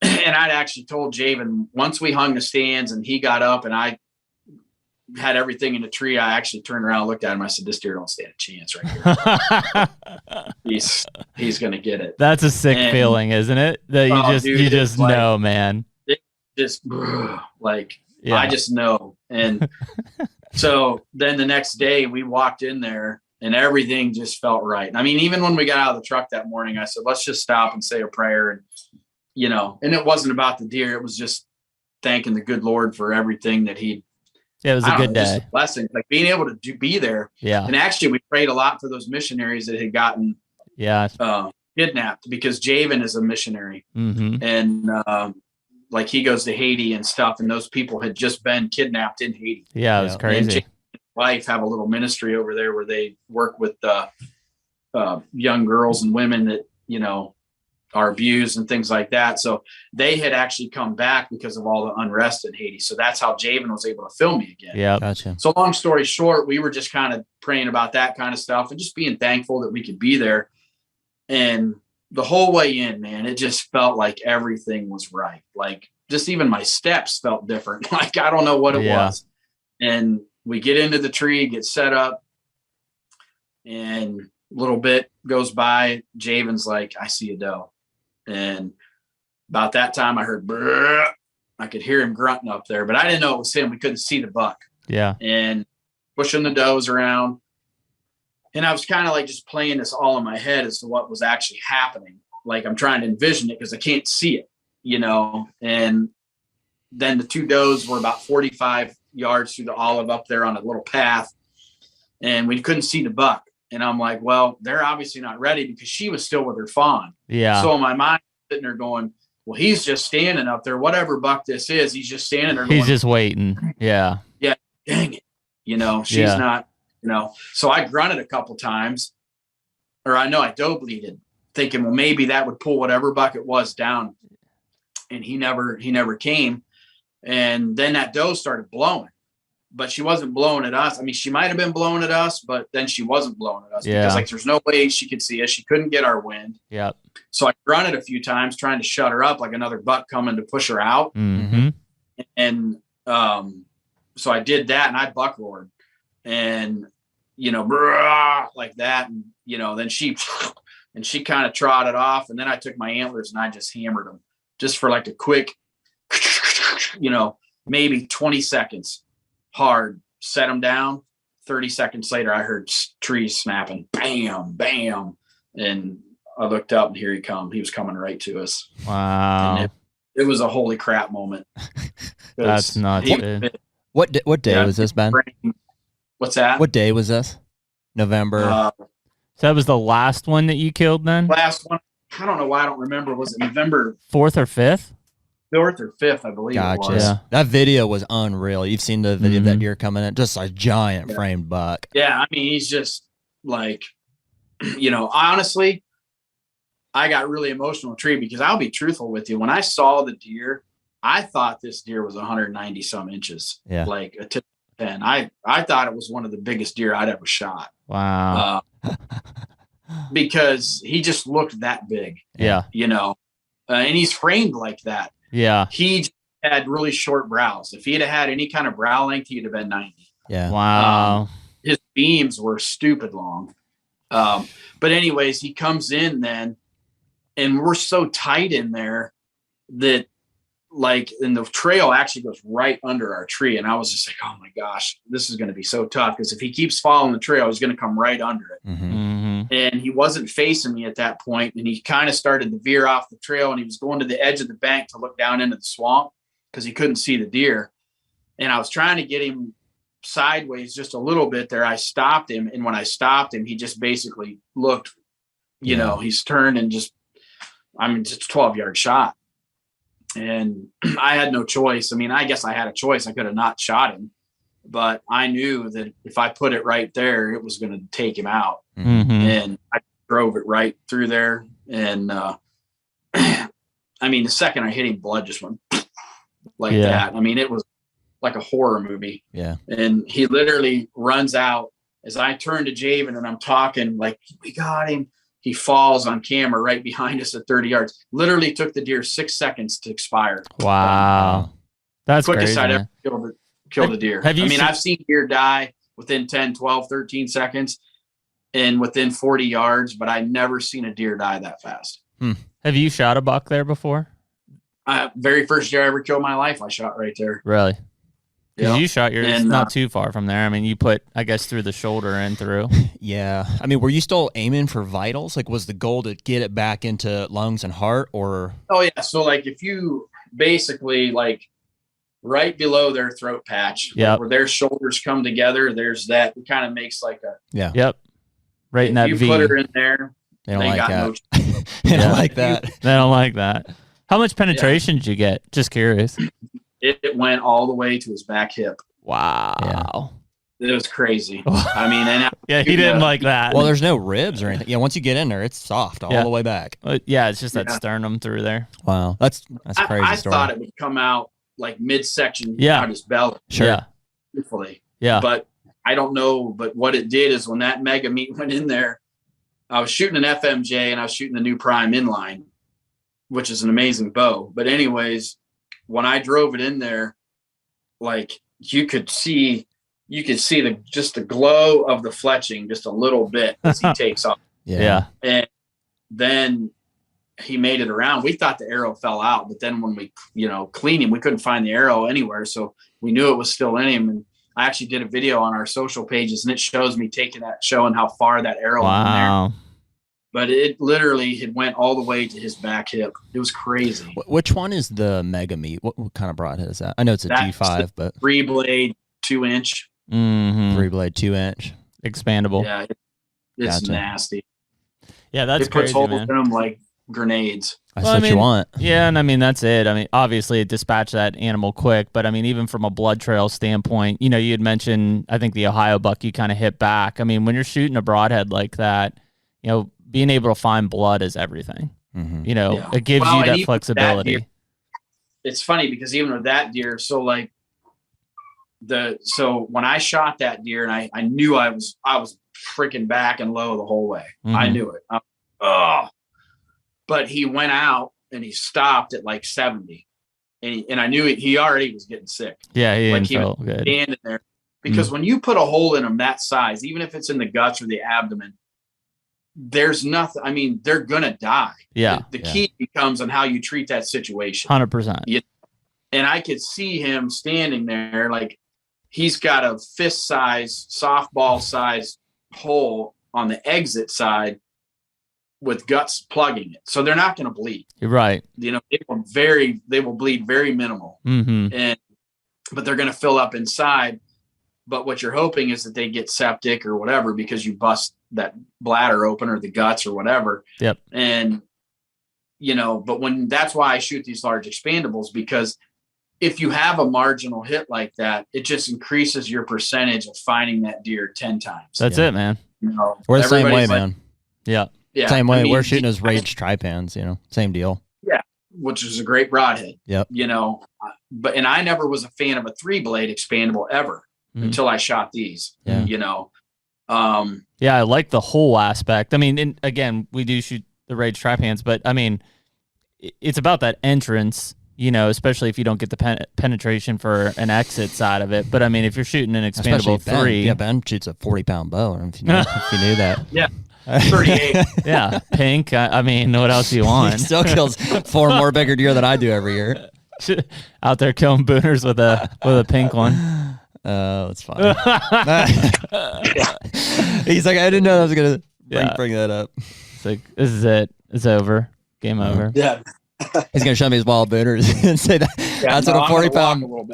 Yeah, here's all my 40-pound kills on that. It is. It's crazy though. It's some sort of satisfaction there, Ben. Though, when you think about being able to go on a property to a deer that you really don't have any history with, and there they all are. Great. Yeah. You know, but to go into a property like that you don't have history on, you don't have any history with that deer. You know, to really kind of tap in back to what we were talking about, some of how you got started hunting, you got to read sign, you got to go in there and find it. And then for it all to come together like that, I mean, there's a lot of satisfaction to something like that. Oh yeah, dude. I mean, trust me. And for one, you know, like, again, that deer was there. Yeah. So like the deer was on the property, you know, the hard work of finding a big deer had been done as far as at least locating an area that had a 180-inch deer. Yeah. You know, it was on that property. So I'm just getting in my truck because I don't want to be late to this meeting.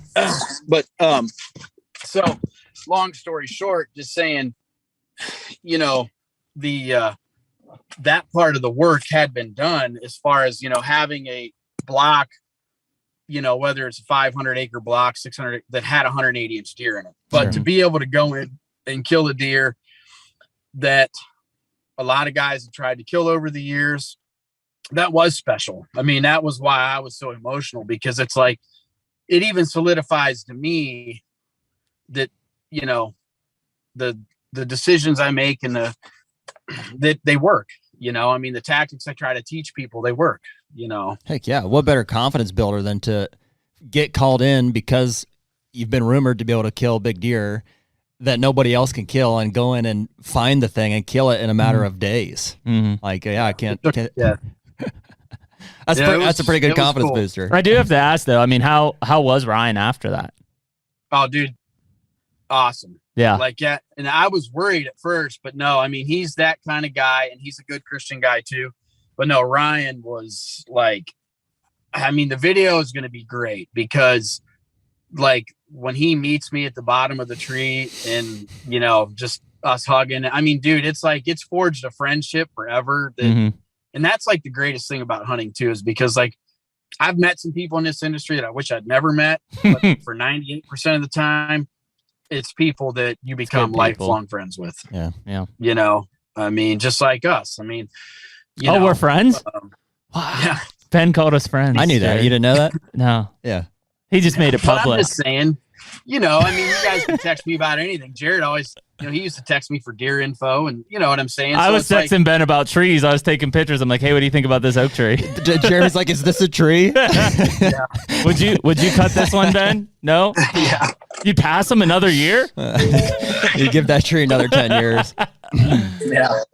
It's funny, man. Well, listen, dude, we appreciate your time. I know you gotta run and do some meetings and stuff, but first of all, what a crazy run. And you know, it's one of those things that I'm sure people listening to this are probably like, oh man, like it's like, dude, you do this often. Like this is not uncommon from Ben Rising to we're sensing a pattern. Make a 7 to 12 day run of just smashing monster bucks. And seriously, dude, it's something that Jared and I admire. Like you're a fantastic deer hunter, like fantastic. Well, I appreciate it. And I mean, like, we've had a lot of buzz this year because I think people are they're like, this guy's the real deal. Yeah. You know, like this just not everybody can just do this. And I'm not trying to blow my own horn because, you know, honestly, like you guys know me. I mean, I cuss and stuff, but I give all the glory to God. I mean, it's a talent that he's given me, but I still try to be humble about it, you know, but I was very proud about this run this year, you know, and I mean, people keep telling me like, dude, you need to use this deer hunting thing to make your living 100%. Like you could become a consultant, you could do this. And I know that I could, and I'm going to do a small amount of consulting this year, probably for the right people. But I don't know how you say it. I mean, it was an emotional year for me. And it's finally like the industry is taking me serious. Well, dude, you and I have had this conversation for I don't know how many years to where, and listen, I mean, anybody listening that doesn't live in the industry, it sure as shit is not easy to make a living in this business. No. You know, and again, I say that because you've done this in the past and unfortunately, I don't think have got the credit that you deserve for being a great hunter like that. You know I've seen it from the deer grow side, which is why we're sponsoring Whitetail Edge now. And I think that, you know, you just have to keep doing what you're doing, man. And if people don't see it, that's their loss, to be honest. Yeah. Yeah. Well, luckily I have good enough partners at the time that, you know, it's better than I ever thought it would be. I know it could be more. Will it be? I don't know. Yeah. You know, and I know there's some people that like are probably kicking themselves in the butt. Sure. This year that were talking to us about about working with us and they didn't. Mm-hmm. And like the content that we can create for people with some of the stuff we do, even amongst the team, is amazing. Yeah. You know, with the deer that we kill, because my whole team is devoted to trying to shoot them kind of deer. Yep. You know, well, first of all, well overdue in terms of actually seeing the success happen. And again, I still think that, you know, and it's no knock to you, man, but you're underestimated in the industry.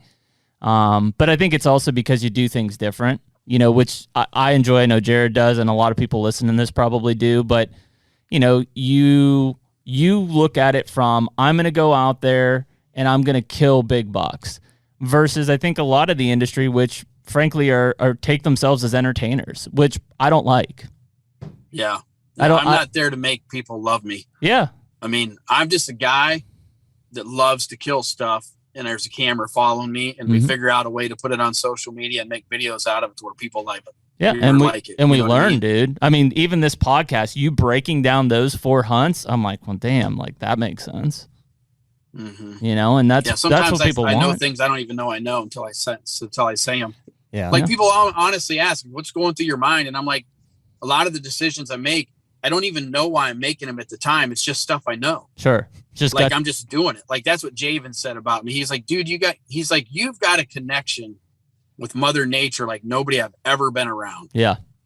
He's like, you just have this connection with God and nature and animals. Like he goes, I don't know. He's like, you just gravitate to, and I grind. Like he's like, you're very persistent. Sure.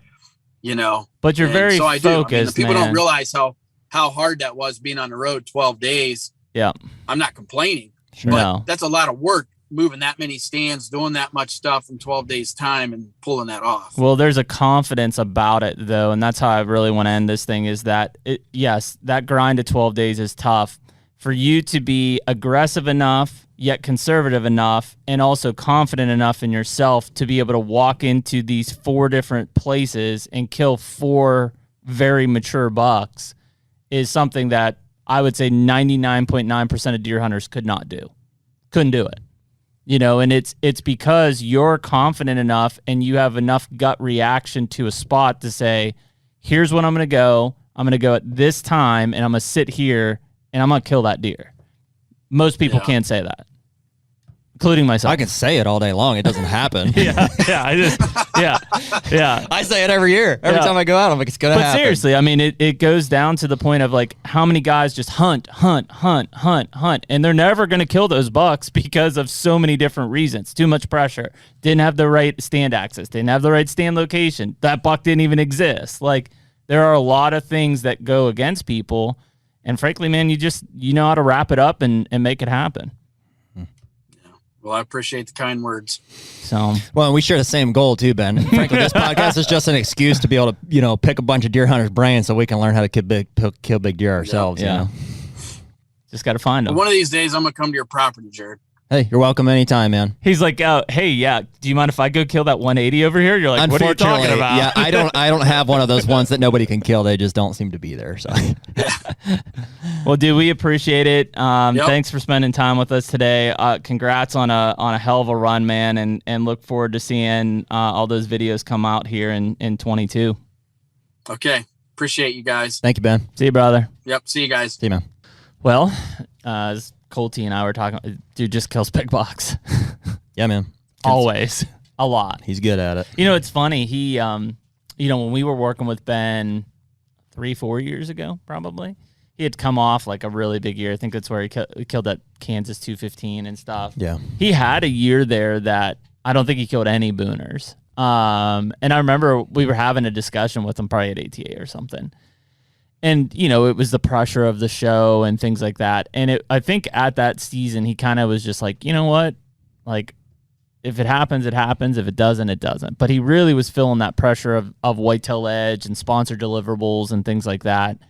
And I think that when he stopped that, when that mindset changed, like the last 2-3 years, Ben has been Ben again. And he's killing 160s, 170s, 180s. Yeah. Consistently, in these places. And he's doing it because I feel like he finally just said, you know what, I'm still going to just be me. And whether the industry accepts me or they don't, it's their loss. But I can't be these guys. I can't be these guys who have 70 days on the road. He's like, I've got 2 weeks basically.